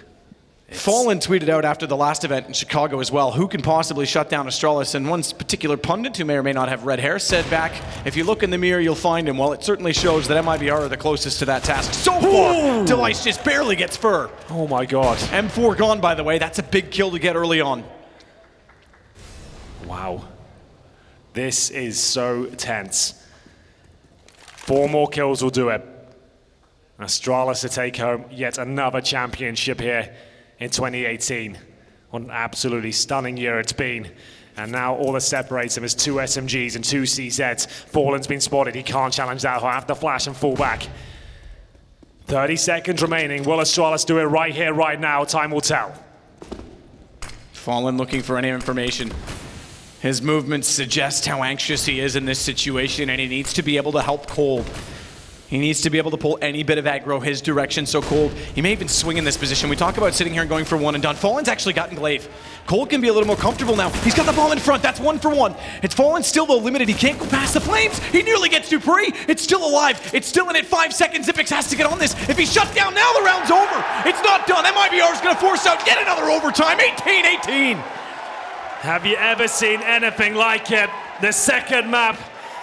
And we're going double overtime. It was CZ's, SMGs. Astralis had the game in the palm of their hand, and it will be MIBR to steal it away. Rewind to train. In the group stages, it was MIBR and Astralis. They played a double overtime game in that series as well. It's the second time this week these two have done so. Stewie with the kill that does it. It's all about timing. My God, this finals had it all. Will we see Has it all? Yeah. We're still going. This is on. I agree. Well, my goodness, MIBR. Life in them yet. Device did spot him there. Exchange blows, but no damage done. dupreeh holds towards short. CT's with 2 players there on the B side. It's going to be Stewie and coldzera. Round 37.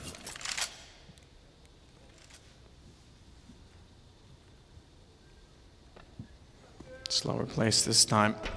Up against the big guns. Needs 1 for the close pillar, 1 for the Barrels, counter Molotov will slow them down again, but Stewie's still waiting. This is a different play altogether from MIBR because they are putting a lot more pressure onto B. Certainly more than we see from Astralis. That's evident already. Dupree tries to pre-fire against the board and catch anyone out toward the grill.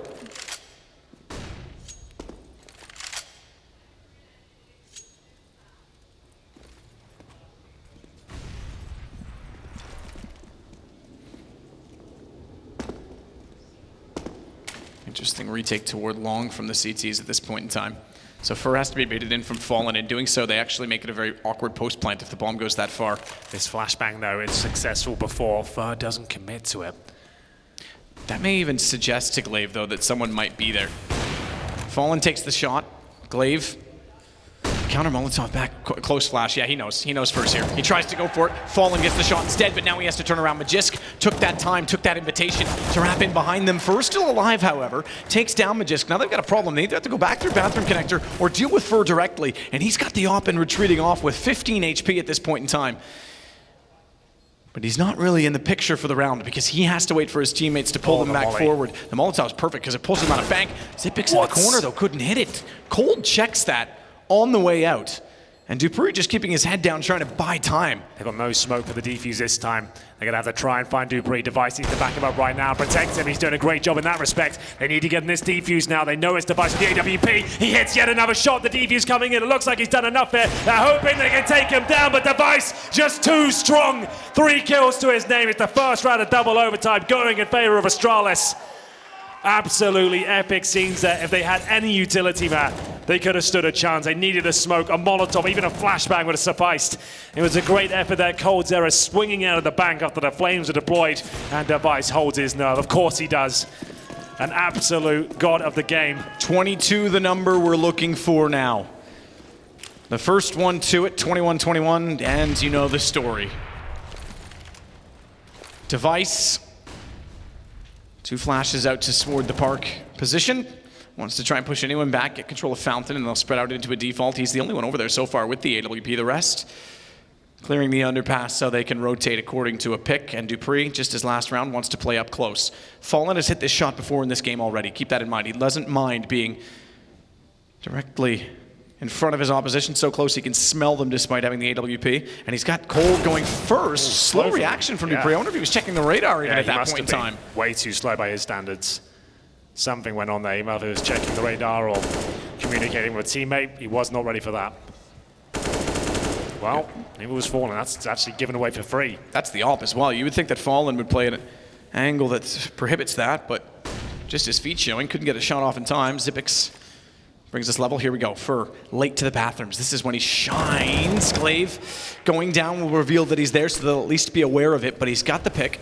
He's got a smoke off, and rather than retreating directly, he's going to try and wrap around and continue to be a problem for them. Tarek's there as well, so this could be huge. If they think they've got safety inside of the A site, 2 players behind them already at bathrooms is going to be a massive issue. The bomb will be planted. They still have a fighting chance. This is a smart plant as a result of it, though. Yeah. That's directly due to knowing that Fur's still out there. They can play inside of the site. They don't have to worry about the bathrooms. They have to make those 2 players get aggressive and get back inside of the site. So Device watching down below with the AWP. Rotation, only one in that direction.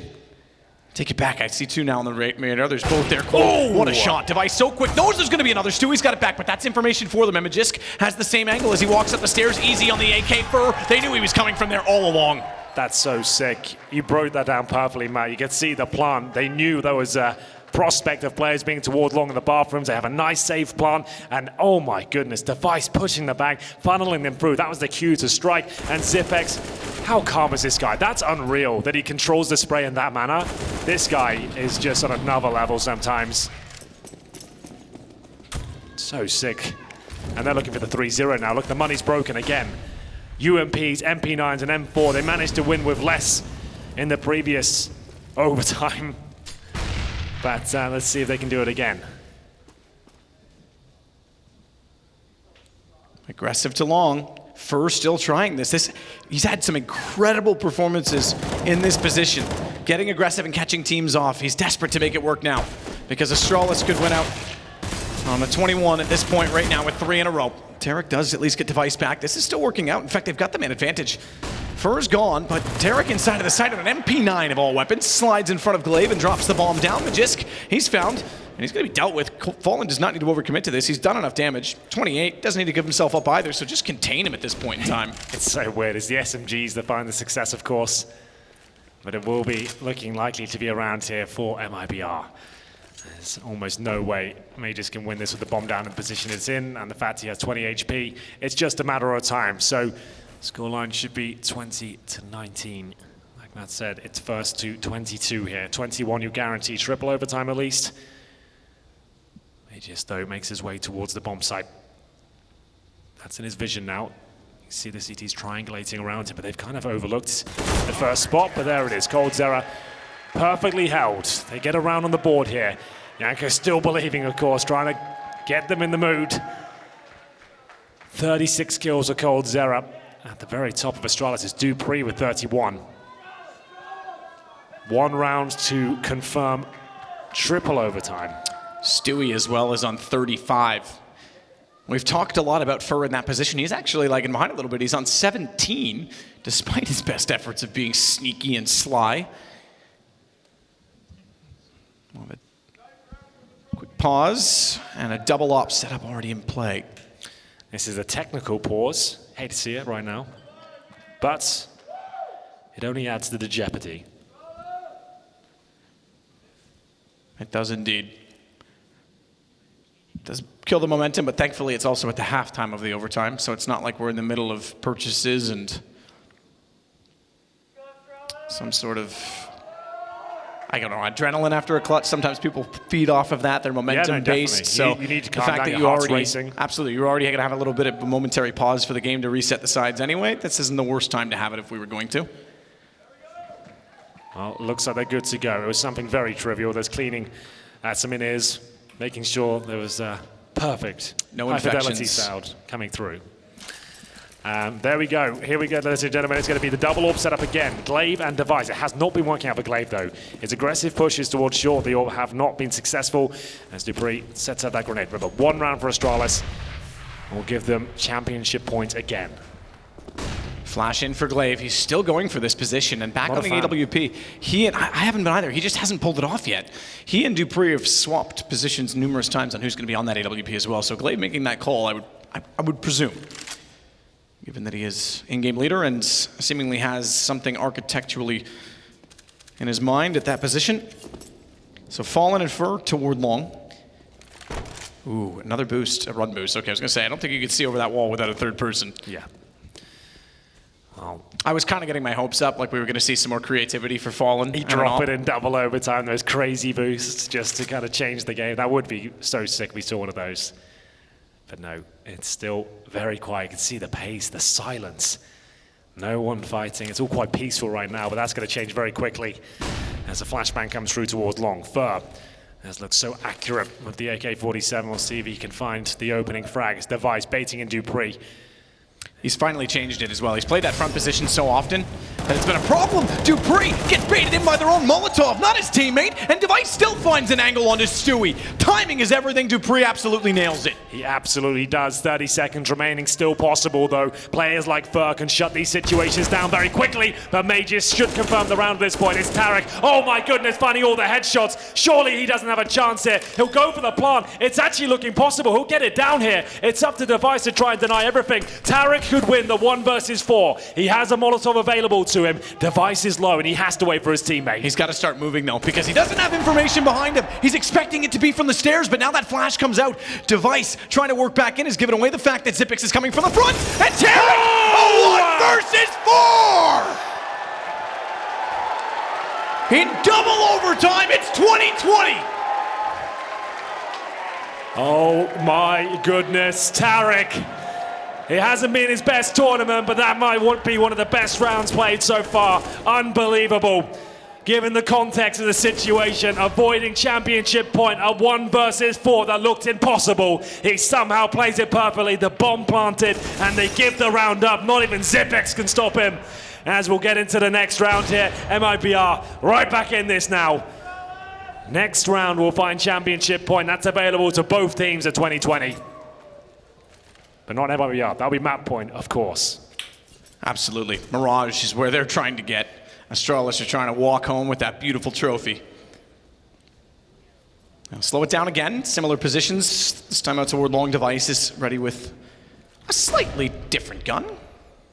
Or at least compared to what we've seen from that position. He certainly had the AWP last time, but he's not gone toward long too often. Here we go. We're going to get it. It's double overtime. And, oh, device was there. This could, oh, he just dropped off. That could have worked. You don't see it too often these days. This suggests to me, though, that MIBR are feeling confident. The fact that they're bringing these back, that they're willing to take these risks, especially for Fallen on the op, that's exactly what you want to see from him. So good. This could be enough to take us to Mirage now. 5 versus 4. Glaive, with the smoke down, needs to find some frags in return. What an amazing sequence of events. Tarek in the 1-on-4 to get them in a position that might close out the map. Stewie deploys the flashbang. He's going to run past Glaive here, but Glaive with the godlike play gets the bomb down. Stewie needs to take him here. It's not going to happen. All of a sudden, it's Glaive pushing through. That turns around on his head. There's 20 seconds remaining. They have the bomb. Oh my goodness, and the kills. It's Burr with nothing left. He's got to go for it. He's got to pull off a Tarek in return, but Glaive's ready for it. Astralis once again have championship point. Despite the opening kill from Fallen, they were so perfect, you almost want to say, on that approach to get that opening pick. Look at this from Glaive. How he does it to such a perfect degree as well. The timing couldn't be better. As he hits the shot in the connector, Tarek can only look back and wait at that point. It's the final round of double overtime. Astralis to pick it up. We'll see them lifting the trophy. MIBR will go to triple overtime. My goodness. Glaive and Device on the orb once again. And Fallen has been so good at these opening picks. And Glaive not pushing as much as he usually would. Yeah, choosing to sit back a little more this time. There was a jump position from Magisk. He gave that up. Glaive might get one here finally. Fallen sneaking in. Shoulder shows clipped, but not taken down. 17 HP left for Fallen.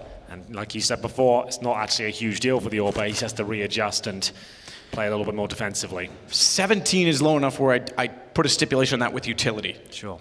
But you're right, he absolutely can play it accordingly, and Fallen's smart enough to do so. What's the call going to be? Again, a run boost toward long for Fallen. This time he certainly has company. Dupree's there, 17, but not peaking. That's why he's challenging angles now where only Orpers will be, right? Because then it doesn't matter about the HP. He can still out-challenge Device here. So that's why he goes towards long. But there is a player waiting in the one-and-done position, and that low HP might be a factor now.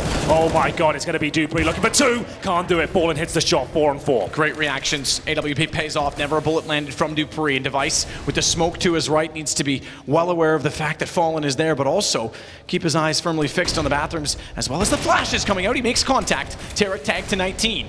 A little bit different for him as he's on the AK. Not only that, Magisk is going to be behind him. Or is he? Because Tarek's already on the stairs. They're going for the bomb plant. Another tag! 3 tags! And it's cold to take down Magisk. Those tags would have been massive for the flank, but it still might be Astralis because they've got the advantage. Bombs planted. It's all on cold. He's dropped by Glaive. Fallen. I take it back. Never got the bomb. Device has him instead. Astralis are your ECS Season 6 champions. 22-20 on Overpass.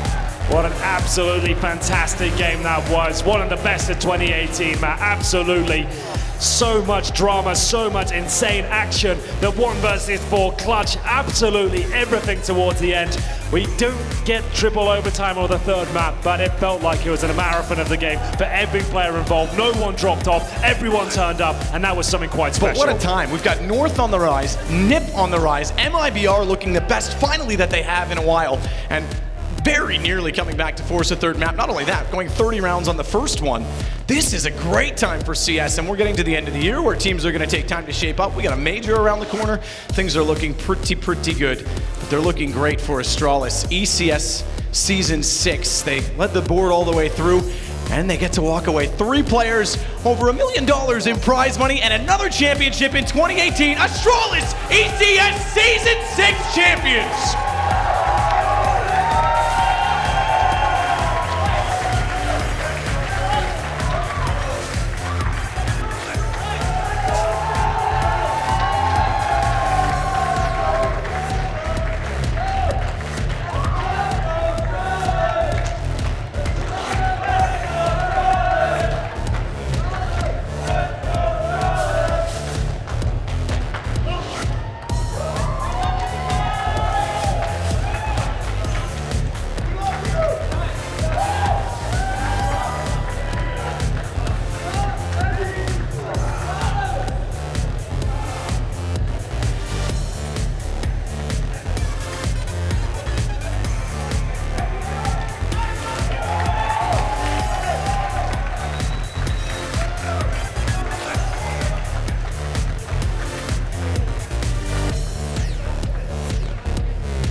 versus Arlington. Give it up for Astralis! Lucas, what's going through your head right now, my friend? Oh my God, that was such an intense game. I don't think I ever have played such an intense game before. I felt like we could lose this so many times, but still we managed to get back into the game and just grind our way through, and in the end we are lifting the trophy. It's amazing. We spoke about it earlier in the tournament. You guys just have this ability to hold on. Can you just give some more details on that? It seems like such a special Astralis quality. Yeah, it's something that we have been working on a lot because we doesn't feel like we have been playing our best lately. So we have been trying to talk about what we can do, and it's something like taking more ecos, having more grenades when we play, and just grind our way back through the game. Even though they are on 15, we know we can do the comeback. Going back to Inferno, moving to individual plays, it seems that you guys, at any point, each one of you can step up. It was a round that you lost, but Zipex managed to hold B solo, got 4 kills at different moments. You were all showing on the server. Inferno, how did you make it happen? Yeah, it was such a crazy game. I don't really remember Inferno right now. I'm only thinking about the win and Overpass. So I don't remember what happened exactly, but I remember Sipnix had some amazing rounds, Device as well in the side. So yeah, just well played by us. And then coming back to Inferno, that was such a quality game of Counter-Strike. How did you manage to keep yourselves in the game and take each round as if it was a fresh start? Overpass was really tough. I mean, I think they played so pretty well. They did some executes that we have been doing in the past, and we actually didn't really know how to counter it. And also I think their play style is it's really hard to anti-strat them, first of all. It's like they're playing kind of randomly, but still they're having a lot of structure, but it's not in the same way that we use it. So it feels like Fallen is on point right now. He's doing a lot of good calls. It feels like the team play is really good. So yeah, that was an intense game. I'm so happy we got it. A few other questions with regards to the second map. Tarek was a bit of a nuisance. He was playing fantastically. That 1 versus 4, could you have won it against him? First of all, the first one, that was my mistake. Then one more guy peeked, it was his mistake, and then it's just a 1 versus 2, and yeah, that's when it gets easy to win, right? Because he knew where Device was, and Sipnix was having a hard time killing him in bank. So it was a great 1 versus 4 by him, and there's not much to say that we should maybe not have peaked that much. And another one of your team's qualities seems to be adjusting and adapting on the fly. It seemed in the late T rounds for your team, you started executing quite late, and that was a swing in momentum, and you managed to make that work really well. Is that something that you agree with and notice in your team? Like, I think I remember like 5 times, 5 rounds where we are on A side. We haven't planted the bomb yet, and I'm seeing the clock. It's 8 seconds, and it's counting down. We don't even know where the bomb is, but still we manage to plant sometimes. I don't understand it. It's like looking back at the old MIBR when they did these late executes all the time. So yeah, thanks for showing us that. Old MIBR, old Na'Vi. Lucas, final questions now. 2018 has been such a crazy year for you and your team. You still have a couple more tournaments to go, but at this point, how satisfied are you with the team's growth over this year? I'm really satisfied. I couldn't be more satisfied. Of course, we have an important tournament next week as well, and we're looking forward to playing that. Now it's all about resting and getting ready for it. But yeah, I'm extremely satisfied. I couldn't have hoped for a better year when we started in 2018.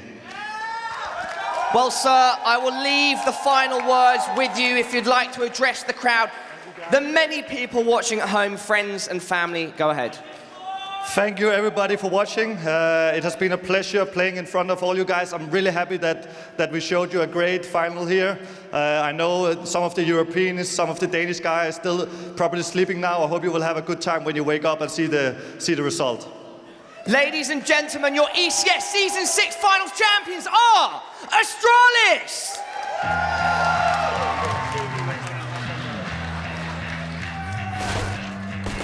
The third ECS title, Astralis have managed to do it. Not once, not twice, but thrice for ECS. 6 now in total, and 50% of them hoist the Astralis name. Not only that, Zipnix, Dupree, and Device, with this victory, surpassed $1 million in individual prize earnings. That is an absurd day in the office from the Danes. That's not too bad. I wouldn't mind winning $1 million over my career. That would be great. It wouldn't be too shabby, certainly, but this game It's maybe like, last place at an international. This game is just completely off the chain. I mean, the fact that there are pro players begging for a third map, it's sad they're not seeing it, is just testament to how entertaining this was. But I mean, the way Glaive said it, Jacob, was we felt like we could lose at any moment. I mean, that's just tested. When Astralis are feeling that, MIBR are doing something right. They're doing something right. And they did a lot of stuff right in this game. I think they had a great honor in this matchup in total, in this tournament overall as well. I think it's an MIBR team who's getting better and better by every single map they play. There will always be a few mistakes you can point out, but that goes for both teams. So I wouldn't sit here and be a critic of MIBR. I think they should be super, super proud of the performance here. Cold Zero showing up, Stewie 2K showing up, all of the guys having a great tournament. I think it's great for the future, and it looks really, really, really promising for going into 2019 from here. I think that's the key, is that MIBR did do a lot of things right. And at times, a lot of the times, they actually seem like they're outplaying Astralis to a certain degree, but the annoying thing about playing against Astralis is they're going to make mistakes, but Astralis minimizes mistakes. And when you look at some of these rounds that are lost, there's just some of those heartbreaking mistakes by MIBR, and you could probably point out 2 or 3 for each map. And then you also dive into the fact that, we had this, triple overtime? Whatever it was. Double overtime on that second map. We had 16-14 on the first map, and you lost all 4 pistol rounds in a series. So I mean, there's a lot of things you can point at, but I agree. I think for the amount that MIBR has been criticized for, like, I still see people saying that this project has failed to bring in Stewie and Tarek. No, maybe it hasn't succeeded as quickly as people wanted it to, but what do you want from them? They just pushed the best team in the world, who's been dominant for 8 months, to the limit across 2 maps. Like, This is not a failed experiment. They're in the right direction, and that is probably the most we've seen Astralis sweat, of course, aside from the losses in a grand final. I mean, the likes of Liquid have given it a go. The likes of Mouse Sports, everyone has had their shot at trying to best Astralis. I don't think I can recall, at least not in recent memory, seeing Astralis that close to falling flat. I mean, Inferno could have gone differently had they not decided to push a smoke against EZs. Overpass. You can find a lot of those in those games. Yeah, well, maybe you did. Jacob, we'll take a look at your demo. I mean, what did you select to break down for us? Yeah, a little bit of an atypical demo. I just want to show you Dupree's point of view here to give you an understanding of what it is Astralis does so well. Right now, you see him playing up close to the turrets here. He's super, super close to getting the first kill. That's fine. He smokes himself and falls back. What Dupree does so well here is not initially getting that damage done. That's getting information. That's fine. That's fair. Look at the way he falls back here. He makes sure that he's safe. He's burst through the smokes, and then he's very proactive with what he's doing. He's pushing up towards A-Long, and exactly what happens here is that Fer, he's gonna jump. He doesn't see him. That's a little bit lucky for Dupree. It could have been bad timing. He smokes A-Long to fake that MIBR have A-Long control, and to fake that they have that map under control. What Dupree does is he's pushing forward. He clears it forward, and that means that they can rotate the third guy towards the B bomb side where the push is gonna be, which means Glaive getting the first kill, and he was the guy rotating from the A side to the B bomb side. So the fact that Dupree is so proactive in the way he plays, and he's willing to take these risks in order to gain information, that's what Astralis does so well. They're so controlled in the way they push the map and in the way they gain map control, and this is just one of many scenarios where they won a round basically because of Dupree pushed up A-Long. He didn't get any action, he didn't get any kills, but he was the vital part to why they won this round. And a boatload of information. I think that is actually the key to why Astralis was able to win this. And remember, there was a big comeback at the end of the first half as well. And I mean, if you look at the 2 different T sides, when MIBR is throwing that smoke and it's Fer and he just tosses the smoke and runs away, Device did it at one point during regulation, Dupree does it there.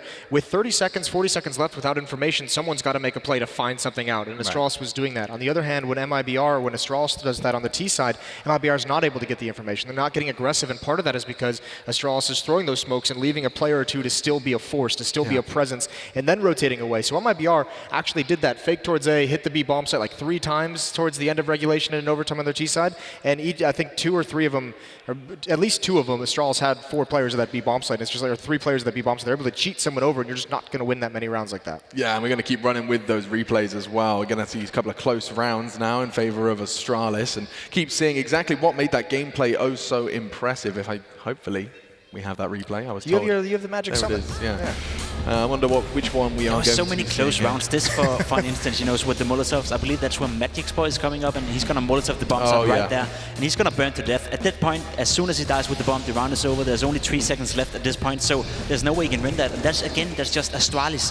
It may seem a little bit silly to point out here that he's throwing a Molotov from CT spawn, but you don't see many teams do that in a pressure situation like this. They're so good, they're so calculated, and they know exactly when to use the grenades in the right moments. This round was heartbreaking as well for them. They worked so hard to get to this situation, and then a scout and a USP is all it took Impressive for Device managed to hold his nerve in that situation. I mean, you're sitting there looking at your arsenal, you don't feel particularly confident, but he managed to make it work. Yeah, just Device. I mean, they're so good at playing off each other's positions. Yeah, I don't know what to say anymore. I don't got anything left in the tank. Yeah, I am broken as well. I don't know what the answer is anymore.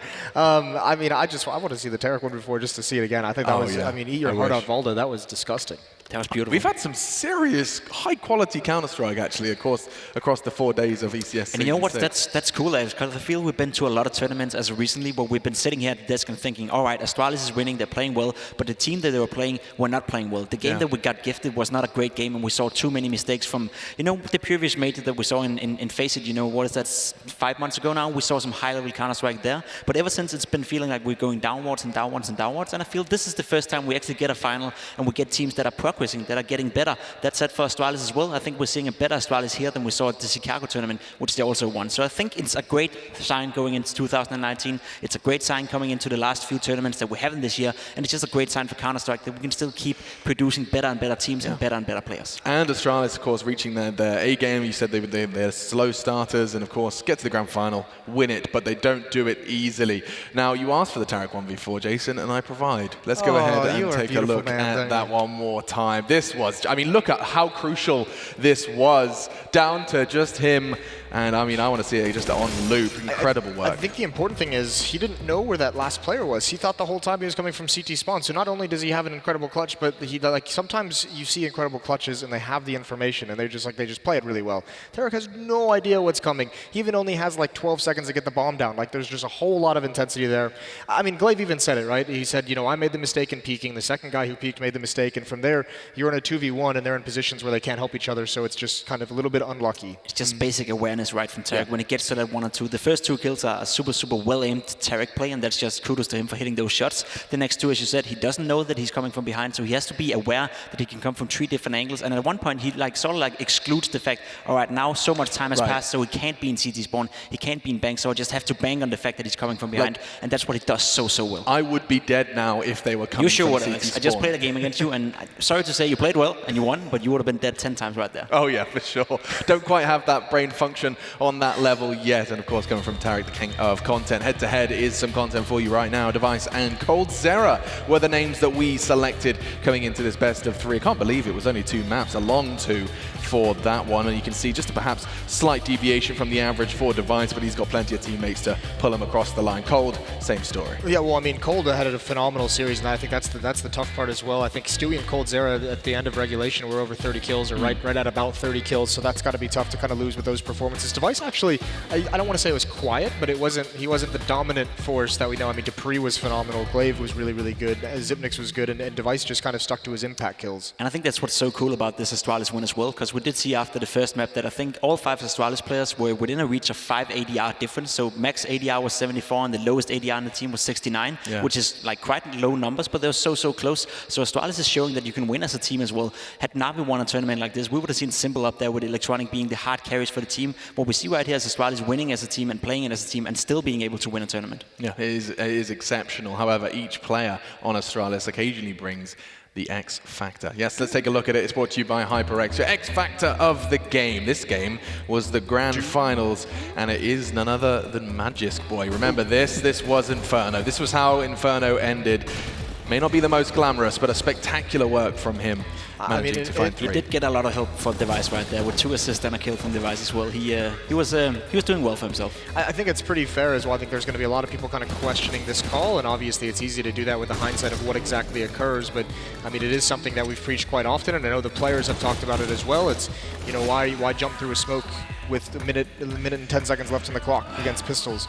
And I mean, it happens. You're trying to catch them off guard. You're trying to do a little bit of an uppercut and get a surprise and easy entry. I think there was even some frustration from the MIBR guys after they lost that immediately after that one. So yeah, it's just a tough scenario. Magisk obviously plays it really well, but even on top of that, I think Dupree on Overpass with his CZ towards long, he got a double kill that turned around when Glaive's done it a number of times. I mean, they just have so many guys that are so deadly on those low-buy situations. It's just absurd, and I really have had a lot of fun here in Arlington, Texas. I'm sure the crowd did too. They were shouting and screaming their heads off, and now they've evaporated. It was a whole lot of fun, and I think ECS Season 6 is coming to a close. We're going to extend a big thank you to everyone that joined us, got the sick drops, and enjoyed the counter Counter-Strike, as well as, of course, everyone involved. A lot of button pushing and knob twizzling and analysts and casters and all of that good stuff that makes this event possible. So we say thank you for joining us, and we'll see you next time. We're going to end with a bang. It is time for the conclusion of Parla's investigation.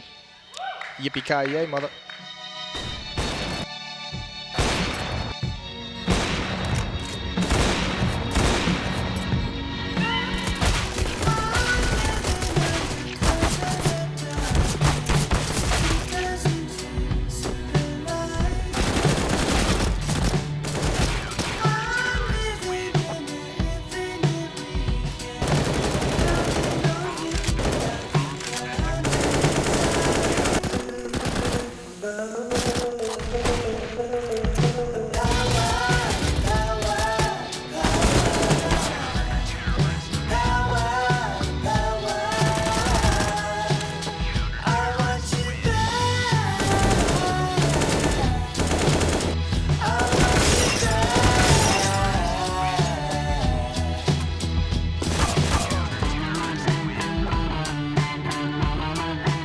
Previously on The Detective. Parla. Looks like two joggers found him on their morning run. And there's only one candidate, Chad, Sponge, Birchill. This is bigger than you and me. Okay, it's best for us both if you let you know. Look, stop fucking around. I think you killed him.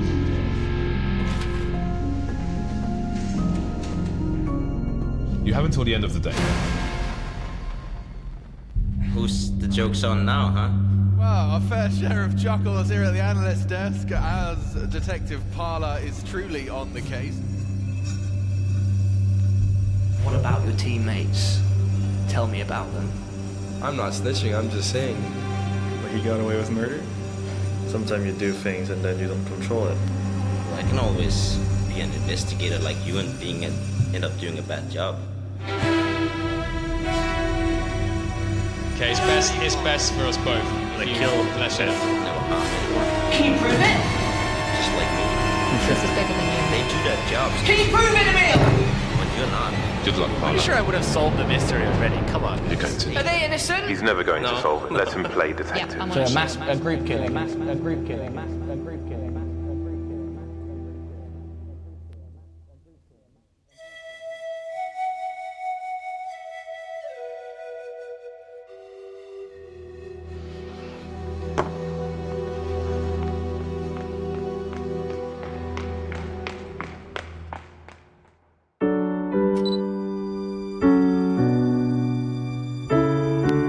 Why did you do it? Because he pretends to be British, even though he's really Australian. Bend over Birchill, his conniving arrogance, disgusting hair, and self-centeredness. What happens in Texas stays in Texas. Got such soft, delicate features and a beautiful beard and piercing eyes. Jealousy. He's too good at his job. Because he's furry like a koala. He's everyone. I'm happy. If Emus couldn't do it, someone's got to finish the job for him. He's got that magnificent beard, though that's gone now. Maybe the way he says cash, could have smelly farts in the lift. Because he smells like kangaroo. I'm fucking innocent! Because he takes too much chicken at the buffet. First of all, he's annoying. Obviously, his accent is just, you want to kill him every time you see him. I'll tell you why someone would kill Sponge. For their own good. I'm feeling thank you.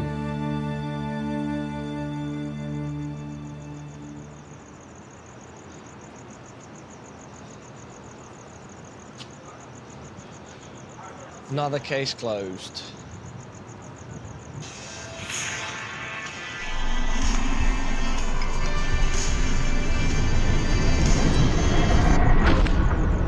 Chad?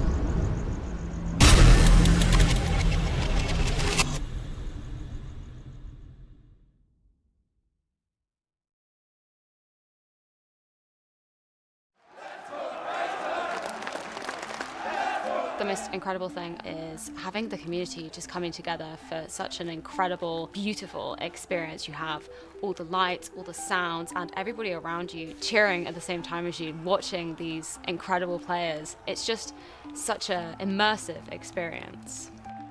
So as a fan attending an event, you definitely want the best possible viewing experience. You don't want to be experiencing any technical delays. You want the game to be running as smoothly as possible so that you can just experience the players playing to their full potential. Players demand the best reliable processors because they need to be at the top of their game, and the game needs to be performing to that standard as well. It's not just the pros that require top performing CPUs, it's also the production. It takes over 175 Intel processors to put on an esports event like ECS. From the graphics, to the motion design, to the vision mixing, to the event screens and what the audience here in the arena sees, Intel processors are at the center of what we do. It's really important to us that our computer sources or hardware sources are very, very reliable. They are the thing that our audience wants to watch most. Arguably, the most important part of what we're doing here is the observing. And the machines we use are driven by Intel processors because we know that we can rely on them to make sure that we're delivering all the camera angles and all the action in the best way possible for the fans. Intel processors are driving a number of our core features here at ECS. So the processor is the brains behind the encoding process. It's an incredibly strenuous task for a processor to undertake, and we make use of the top-of-the-line Intel processors to ensure that our content is delivered to our audience in the highest possible quality available. An Intel processor gives us that peace of mind that we've got a level of security and we know the hardware, we know and we trust it, and that makes a huge amount of difference when our jobs are effectively rushing around, making sure that many different aspects of a production come together. You need to have hardware there that you can rely on, and we are one of those companies that picks our hardware providers very, very carefully, and we're very specific about the kind of hardware we use. And Intel is one of those companies that we trust and we use very, very widely across our range of broadcast appliances.